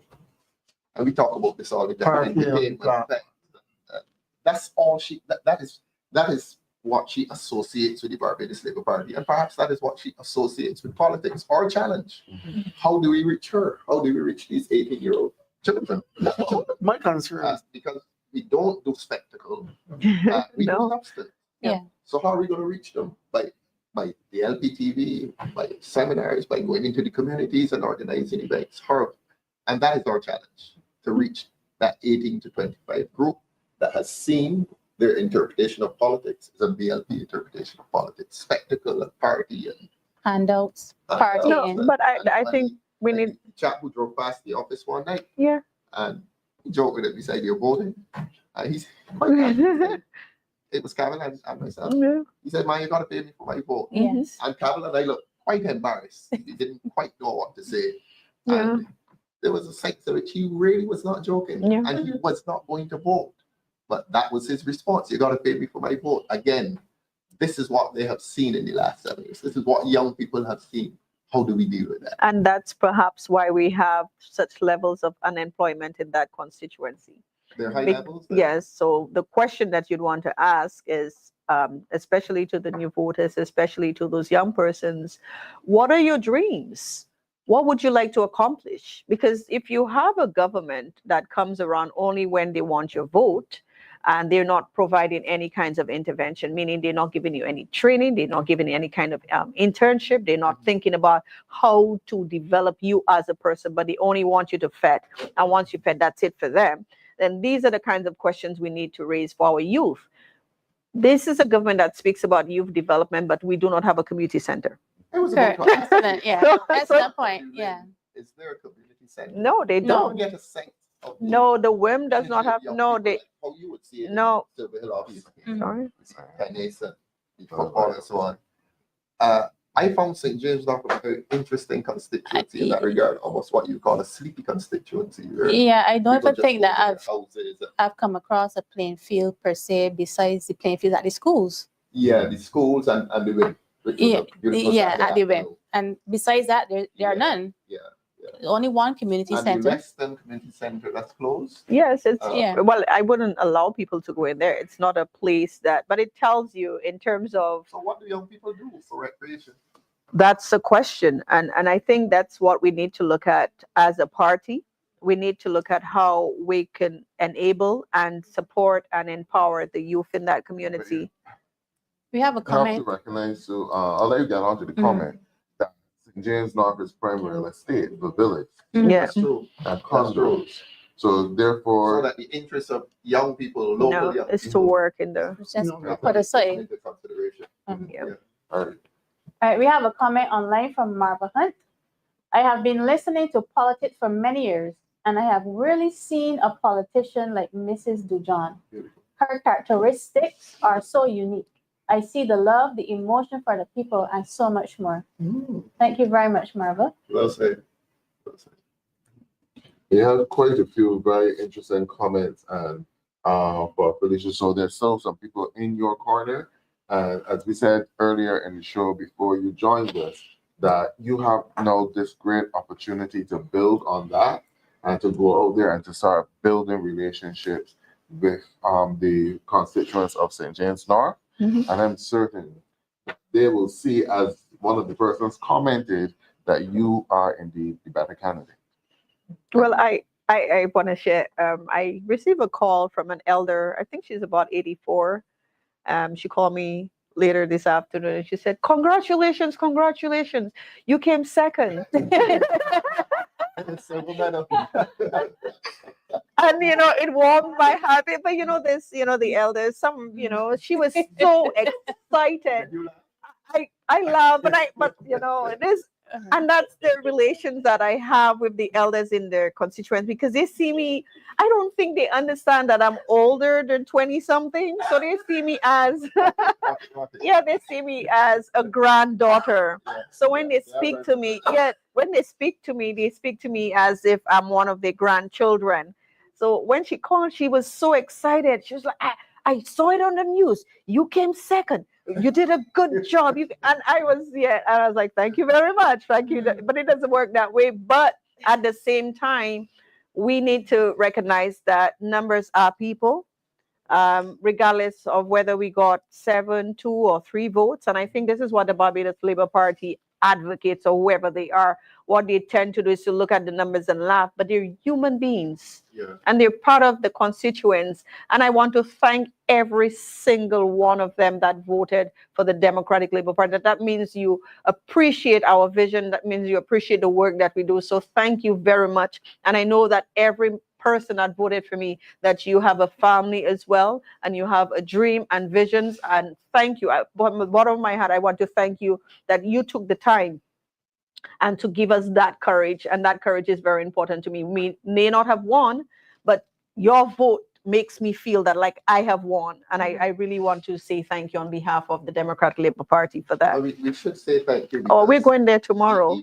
yes, we are. Yes. Even those who did not vote. Yes, of course, yes. They were not hostile. No. We met no hostility. No, in none at James all. North, none whatsoever. So we say thanks. As a party. Yes. And I do believe that as a party, we do intend to do something a little bit more in terms of saying thank you to the constituents of St. James North. And not just to say thank you, but also to let them know that Felicia Dujon is there to stay and will be continuing to work within the constituency as well. Right. And and as I said before, I want them to know that you can still call me at any time. If there's any matters that you want me to intervene for you, I may not be able to give you all the thousands of dollars, but I will be able to put this government on notice. I will be working on your behalf from my heart and soul, as you've seen. I will give you my all. So whatever concerns that you have, let me know so that I can raise it and challenge this government, because it's very difficult to challenge a government in and of itself. The government that has power, the government has the financial resources, the government that has our taxpayers' monies. So I will be there. I am, as I said before, and continue to work with me so that I can champion your causes. And now the by-election always gave us an opportunity to look to national issues. Yeah. So I wanted, as a political leader, after this by-election, where is your thinking in terms of, and your view on how we place the national issues on the agenda? Well, they remain on the agenda, and Andre, we went into this campaign talking about 5 C's or 6 C's. And 5. the top 5. Yeah, 5. Cost of living, crime, culture of moral decay, corruption. Those are 4. Constitutional conundrum. They will remain on the agenda. because they're common to all constituencies. Those are genuinely national issues. And of course, cost of living. I mean, that applies everywhere. And Felicia saw a lot of suffering in the constituency, quite suffering. Too much. They don't protest very loudly. She'd go to the house and they'd call her in and speak to her quietly. It's a very interesting constituency in that regard. Streams. Yeah. But and we intend to keep those issues on the agenda because somebody was saying to me after we did one of these shows, they say that the viewership went up exponentially when we started to discuss the kind of cost of living. And we have to keep that on the agenda. When I was on my way here, I was so pleased to hear the analysis as to cost of living, that taxation affects cost of living. A lot of people don't think of that immediately. People think that there's some great economic theory or policy that will resolve cost of living, the crisis in cost of living. And this panel was able to deal with it quite incisively tonight. Look, you're going to have high cost of living every time you increase gas prices, for example. A component part of that is taxation. And so I think a member of the panel said, and it will cause increases in prices because people who use gasoline are involved in supermarkets, businesses. So we have to keep cost of living on the agenda. And of course, crime. Was there an advisory from Britain sometime in the last 24 hours? Somebody sent me something. I'm not sure. I like to check these things first. But we're sticking with those issues unless more issues come along. I think those are the issues: cost of living, crime, corruption. Barbadians are still very concerned, not only about Hotel, which was next door to us, but Janet's Lane. And there's a lot more to Janet's Lane. People, I remember, well, I'm not going to call the neighborhood, but when we went to that neighborhood, people were very concerned about having to pay land taxes. A lot of Barbadians are in arrears in land taxes. Lots of Barbadians are in arrears. And we take a prime land in the city and give it away to an organization that claims to have billions of dollars. And people feel very angry about that. So the government needs to stop feeling so smug and comfortable. You win an election and you going around boasting and so on. There's a lot of discontent out there. A lot of discontent. We have a comment online from CD. Please campaign on freedom of information legislation. This government has too many dark corners in their governance. Yeah, that's the general thing. Government doesn't feel obliged to give information. I mean, look how we have to beg the Prime Minister to bring the travel documents down to Parliament, and she felt that she was doing something so kind. It's not an act of kindness. Barbadians are entitled to know this. They're entitled to know how the government spends our taxes. So you're not doing this by bringing travel documents down. And you see that the transparency is also not there because not a word about the increase in gas prices on the campaign trail. They clearly did that. Well, he was Blackman was sworn in today. The cabinet always meets on Thursday, so the first thing that they met and did was to made the decision to increase the gas prices right after the elections. No, the decision was probably even there from before because traditionally you increase the gas prices on the first Sunday of each month.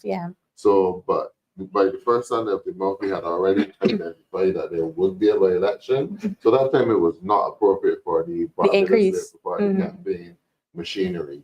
And they couldn't even wait until the first Sunday of the month, which is not of June, which is not too far from here. So why the rush? Why the rush?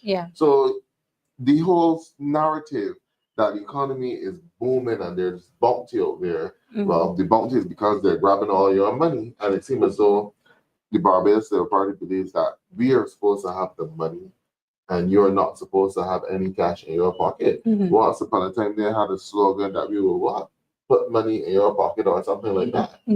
But they want to dry every cent out of you with taxes. But we have to press the government into a national debate on taxation policy. Why are you taxing us so much? What are you doing with the taxes? If there's bounty, presumably sometimes you tax less. Because Yes. there's money circulating in the economy, and the economy grows. You therefore don't need to tax as much. Switch tax. So that's a national Switch discourse tax. that we need to encourage in Barbados. Economic fundamentals seem to be lacking on the other side. Mhm. It wasn't me, but it was famously said many decades ago, for a country to tax itself to prosperity is like a man trying to lift up a bucket while he's standing in it. Yeah, that's right. It will That's right. never work. So that It it never worked. reveals, Elvis, that there's something fundamentally wrong with the economy. Yeah, Yes. we're You heavily, need to tax like this all the time. There's something wrong. fundamentally Yes. wrong. we're too heavily reliant on tourism. We are not Yes, improving our manufacturing industry. talk about agriculture. but- Yeah, we're not doing anything with agriculture. We So- sent sheep to Guyana. Yeah, And where are they now? I have no They're idea. not to be seen in Guyana I either. have no idea. So we are taxing our way out of debt. The interest rates on the debt are extremely high. So we are increasing taxes yearly just to pay interest rates alone. So And the comment there from Patricia Calendar, keep on the issues, Mr. Thorne. Don't let up, don't retreat, don't surrender, and they don't think that you plan to. No, I don't. We're here tonight. And Yeah, exactly. one night after the election defeat, Mhm. first time in the history of Barbados. Mhm. People normally go overseas or probably to some hole. vacation. Yeah, this is the first time a party has done this. Mhm. 24 hours later. And I think too that this by-election gave a number of our sportspersons and candidates an opportunity to get their feet wet. Mhm. And I believe that they will now be speaking out more. Mhm. You can hear it in Melissa. Yeah. Wet feet. Yes, star. Yeah. No star, love my country. But I told people, a lot of people ask me, well, who's Dr. Wickham? Who's Dr. Wickham? I said he preaches, so we can speak at the It's crowd. natural. Yeah, it's natural. And Ainsley. Yes. And I told people Ainsley. Are we going to lower their tax and the public VAT? speaking, Are we going to there's lower There's that? a close approximation. Are we between going to preaching- ask the government Yes, because yeah. the elderly You cannot gotta afford it at all? Correct. Yeah. And you engage Switch tax with and with the VAT, congregation. it's killing them. But yeah, I'm no stars. I just want best for my country. Yeah. And if I have something to offer, something to say, we'll try to do so in humility. Right? We don't do celebrity. That's not our thing. Yeah. That was one of the precepts, that allowed me to be able to come and help and assist the party in any way I can. It was not about, and I picked that up, when approached, it was not about trying to be a celebrity. We just want what's best for Barbados. We're just trying to help Well, you Barbados. did attract a lot of attention. And I didn't have to pretend to be somebody else. Mhm. So I'm glad that I was able to draw attention to the To the issues issues, yeah. Well, and put some stuff out you did there draw a that lot of attention to yourself too. That's the consequence of it. Right. We have a comment online from Black Roses. My husband and I saw the fight for the people in Washington campaign and are now ready to rejoin the party as Wow. we appreciate the direction it is taking. Oh, very nice. Oh, lovely. This is good. So Come home. as I said, we do have a lot of positives Yeah. coming out of this election campaign. Mhm. And it is one campaign where, as I said earlier, people are actually messaging you to thank you for highlighting things or to suggest to you, look, these are things that need to be spoken of, that you need to talk about. And that shows that Barbadians are listening Mhm. and they want to have a voice to voice their concerns. Yeah. So it is very important for us as the Democratic Labour Party to champion those causes and not to let the people of Barbados down, because I believe that they're looking for us to be the government, the next government when the general election is called. So as many test runs as the Prime Minister wants to call, if she's ready for the by-election in St. Thomas, well, we will see that as another test run, and we will take up that opportunity to put the national issues. But the point is that Barbadians need to have these national issues addressed, and they need to see a change in the direction of the country. And the Barbados Labour Party, even with Chad Blackman, does not seem capable of addressing the needs of the people of the country. You have Right. another comment. All right, another comment from Dale Worrell. Good night, honest voices for the people. Congrats to Team DLP to the world. Felicia, you were the better candidate on paper and in person. your passion, your drive, honesty, commitment, and style of dress.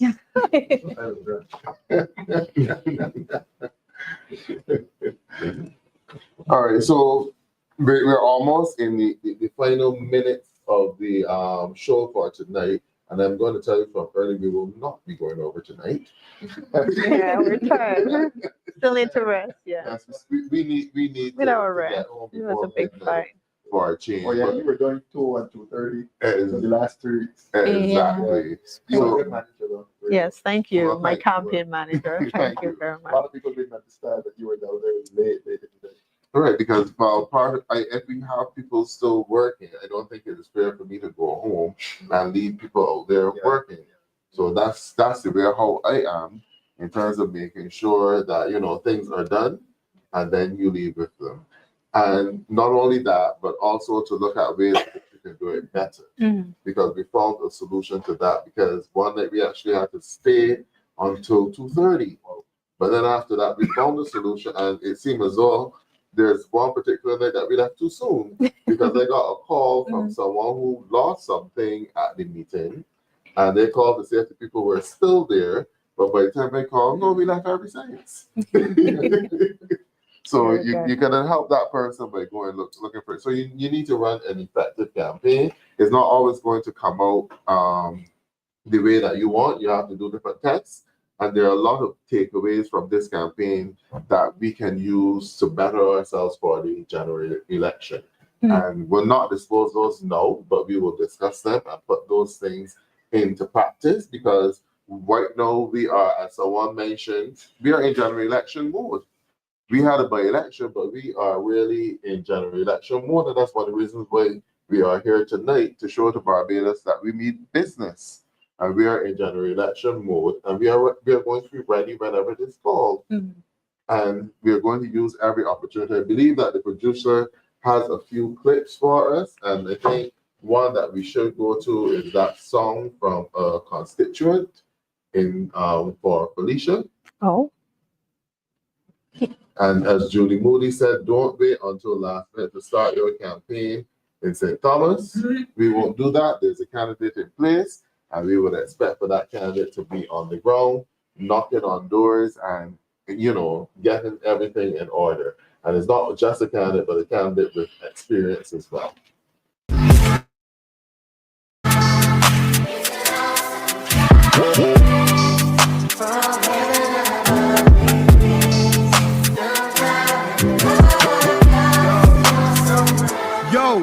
Yo, when I look at this song, I remember the song, Who Did Die For Us All, because of the love, man, it's lit.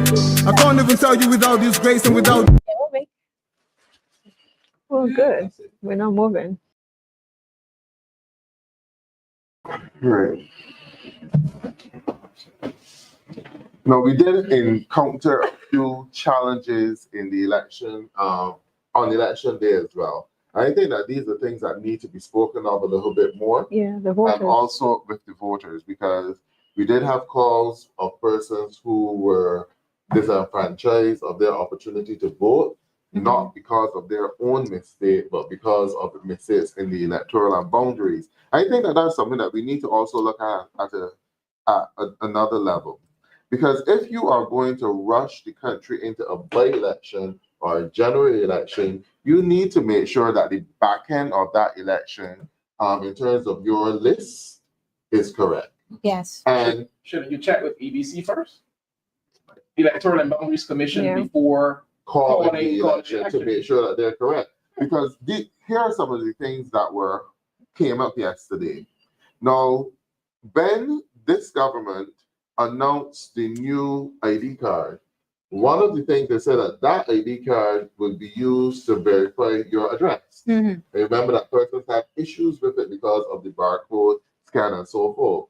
So how is it that individuals went to Electoral and Boundaries and carried all of their information and registered for the new ID card in one location? And they did say to you that this is a location that you will now be registered for on the electoral lists.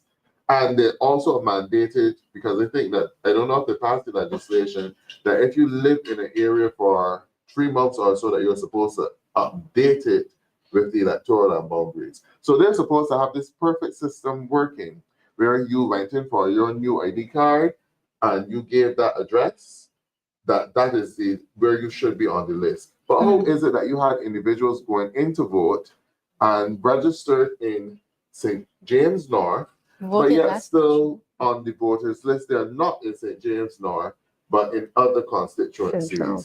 Right? So that there seems to be something wrong with that. And the government cannot be forcing this country into, this is what, how many elections have we had in 7 years? 2. Four elections, 2 generals and a by-election.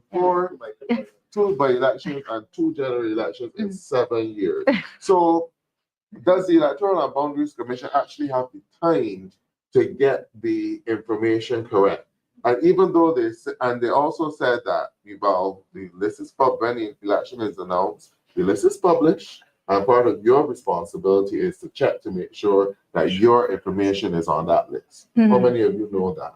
May I say to you, Andre, that Melissa and I were at the, and Shakwani were at the Electoral and Boundaries Commission office yesterday with 2 voters from St. James North who were not allowed to vote. They voted last night and they were not allowed to vote yesterday.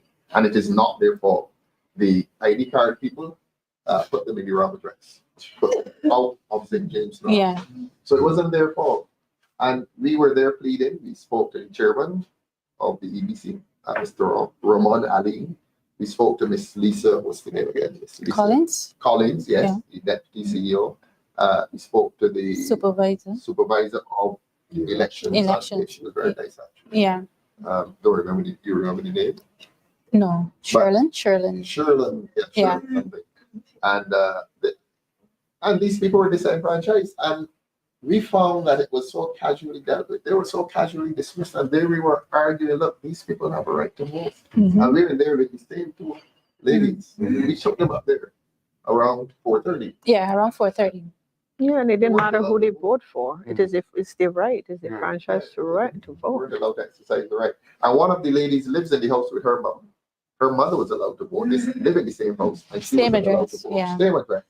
But the EBC registered her in the wrong address, and she was the contractor due to the EBC's fault. Right.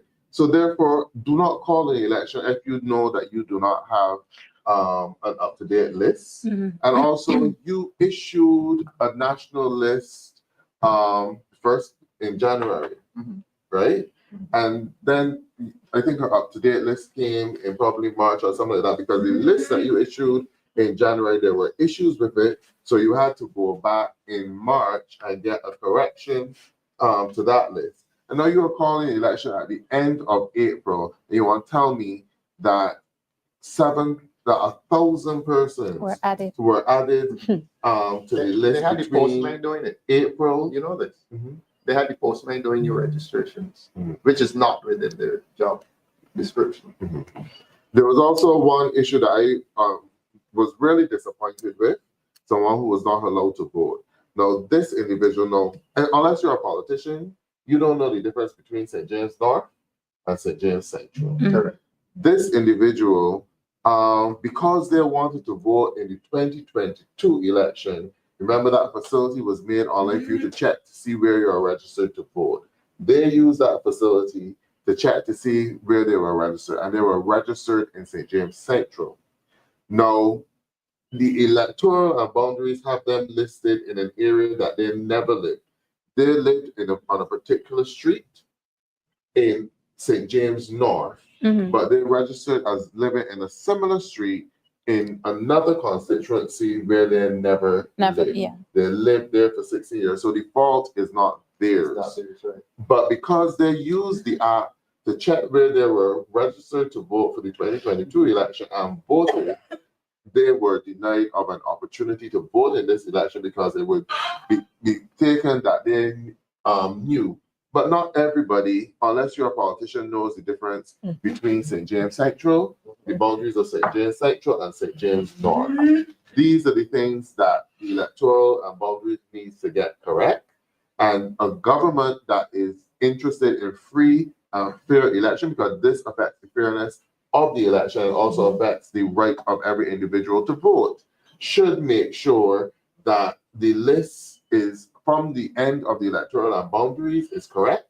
And I also wonder, because we would have only have known about those additional 1,000 people when Like we got 3 our days new list, before. which was before. Yeah, 3 days before the Friday. election. So Yeah. how did the Barbados Labour Party get out their circulars to those people? Precisely. And a popular social media personality knew about the additional 1,000 before we did. Popular. Yeah. Or infamous. Infamous. Okay. So all of these are things that we need to look at. And we really did learn a lot from the St. James North by-election campaign. And these are things that we are putting into practice. With regards to voter apathy, I think you would have raised it earlier and said that we need to find a way to reach out to those young people. I think the way is education, because not all young people are caught up with the hype. And you'll be surprised that when you actually do have a conversation with them, they actually are following you, are listening to you, and they're thinking about certain things. So you cannot win everybody with glitter and hype. And great, it's worse too, because in our time, young people, they were more socially involved in their home communities, clubs and so on. They're not clubs now. I mean, they play football and so on. But community life is less vibrant, less involved, less active. So that reaching young people through those Avenues. avenues is not on. In the old days, somebody would come in from community development or some lecturer, and he would come to the club on Friday nights and talk to people. No avenue for that now. No. Yeah, you need for civics, teaching of civics and so forth. And one of the things I wanted to mention too, we didn't get the opportunity to do it, but I also want to commend Berto de Pisa Yes. for her presentations every single night on the campaign. Yes. And especially when she dealt with crime, but also the way that she took the time to articulate, having been someone who lived in that constituency and knows well the constituency and all the family and the names, yeah. of the person. So I want to commend Berto de Pisa, for playing a very strong and leading role on our political platform. As I said, we weren't going to go over, but we've gone over 10 minutes. So I am going to allow the panelists an opportunity to give their final comments, starting with Jason. Thank you, Andre. Indeed, I want to thank the Barbadian public for supporting our candidate Felicia Dujon, especially those in St. James North. We also thank you for the encouraging words you send out to us via phone, via the internet, and so on. And I want to speak specifically now to those people in St. Peter. I am here, I'm ready, and I'm willing to fight for you. You can hear more from me in the days, weeks, and months to come. Thank you, Barbados. I'm going to make the cameraman work because I'm going to Malissa Howard next to give her final comment. I just want to thank the constituents of St. James North for the love and support that you have given us while we were canvassing in your constituency. Thank you for the support that you've given to our candidate. And I hope that when she continues to traverse the constituency, that you would continue to open your arms to her and welcome her into your homes. Thank you. All right, and Dr. Wickham? I'm thankful. I love meeting, engage with persons, so thank you for welcoming us into your homes, to meet with you. And we will continue on your behalf and also on the behalf of White Barbados to raise issues of great concern to you and to ensure that we are a voice for you where the government isn't taking your best interests at heart. We will continue to represent your best interests at heart. For me, not a personal benefit at all. We want what is best for persons. All right. And the pocket rocket, Miss Felicia Dujon, who has promised to be out there in the field with the constituents of St. James North. Well, I would like to thank the entire Barbadian populace for the support and encouragement that they've given us. And I just want to share that our candidates and the Democratic Labour Party will be back into the communities, not only St. James North, but we will be back into the communities. Continue to embrace us, continue to share your concerns and the issues and comments that you may have to share it with us. Feel free to do so, because we are working on your behalf. And one of the major lessons that I have learned from this by-election is the element of humility and to be humble. And it's not about coming and being boastful, but about being humble in the presence of you and in the presence of God, because this is what we came to do. We came to work on your behalf, and nothing else really matters but that. And so you can look forward in seeing our candidates in every constituency. We will continue working hard, and I want you to embrace the Democratic Labour Party, because we are working and doing our best. We are trying our best to remove a corrupt government in our realms, and this is what we will continue to do. So you will see us with our yellow and blue shirts. We're not going anywhere. We are resilient, and we will continue to remain humble and with humility to share our message and your message to the wider populace. All right, thank you, Felicia. And over to you, Mr. Political Leader. Yes. We take a lot for granted in Barbados during political campaigns. We're really going into people's houses, literally into people's houses, into their neighborhoods, doing meetings. And there's a sense in which we're probably disrupting their lives. So I think we need to say thanks to the people in St. James North for the very hospitable welcome that they gave to us, whether it's meetings, whether it's Pocket Rocket coming to the door, conversations with them. So we really need to say thanks to them. I want to say thanks to Felicia for being the standard bearer. Yeah, as James said, when a batsman is at the crease, he becomes the team. Yeah. So for the last 3 weeks, you were the Democratic Labour Party for Thank you. the purposes in that constituency, and you represented as well. On the platform, off the platform, you carried yourself with dignity, and this party owes you a lot. I want to also thank Cavill, and Yes. David Bowie and Malissa Howard. Those are the 3 people who walk with you, I think, just about every day. And this sun felt hotter than it has felt. And my brother. This party owes before you a lot. Yes, thank you. And my brother as well. And your brother, yes, your brother. And to thank the general membership of the Yes. Democratic Labour Party, Party yeah. for coming out that night and giving us an audience. Some of the people in the constituency are very shy. Some of them prefer to sit on their patio and listen to the meetings. And the membership was able to get money to Let them know we're coming tomorrow to say thank you. everyone for a Very wonderful 3 just weeks. walking through. Thanks No to big you. noise. Thanks to you, Andre, for managing this campaign. Yes, excellent. Excellent job. Mhm. I apologize to you for being so cheap. Money over morality, morality over money. I apologize to you for being so cheap. I had a tight ship with the money. Finances. Yeah, the finances. I heard the discussion on campaign. Like, excellent discussion. I hope we pursue that even further, because parties have a right to do proper campaigning. So that's it from me to manage. All right, thank you to all of you. And I just want to say that this is one by-election campaign that we can go out of and say that we owe no one anything. So we Still got some bills tomorrow. we have bills that we are going to pay tomorrow, but we will end the campaign without owing anyone anything. Yes. And we ran a very effective campaign in that way. And we will also, Felicia will also be going into the community to do a thank you, but we will also be organizing a motorcade as well. When is that? Well, I would want to say that if we can do it on Sunday, we can do it then, and then go back to our Rotundo office to celebrate. But we will send out the notice for that. So if it is not this Sunday, it will definitely be by the following Sunday, right? But we will definitely be coming into the community to say thank you with a motorcade, and then we will be inviting all of our supporters to the Rotundo office. Sounds like lunch. Where we will have a meal and we have refreshments and everything there.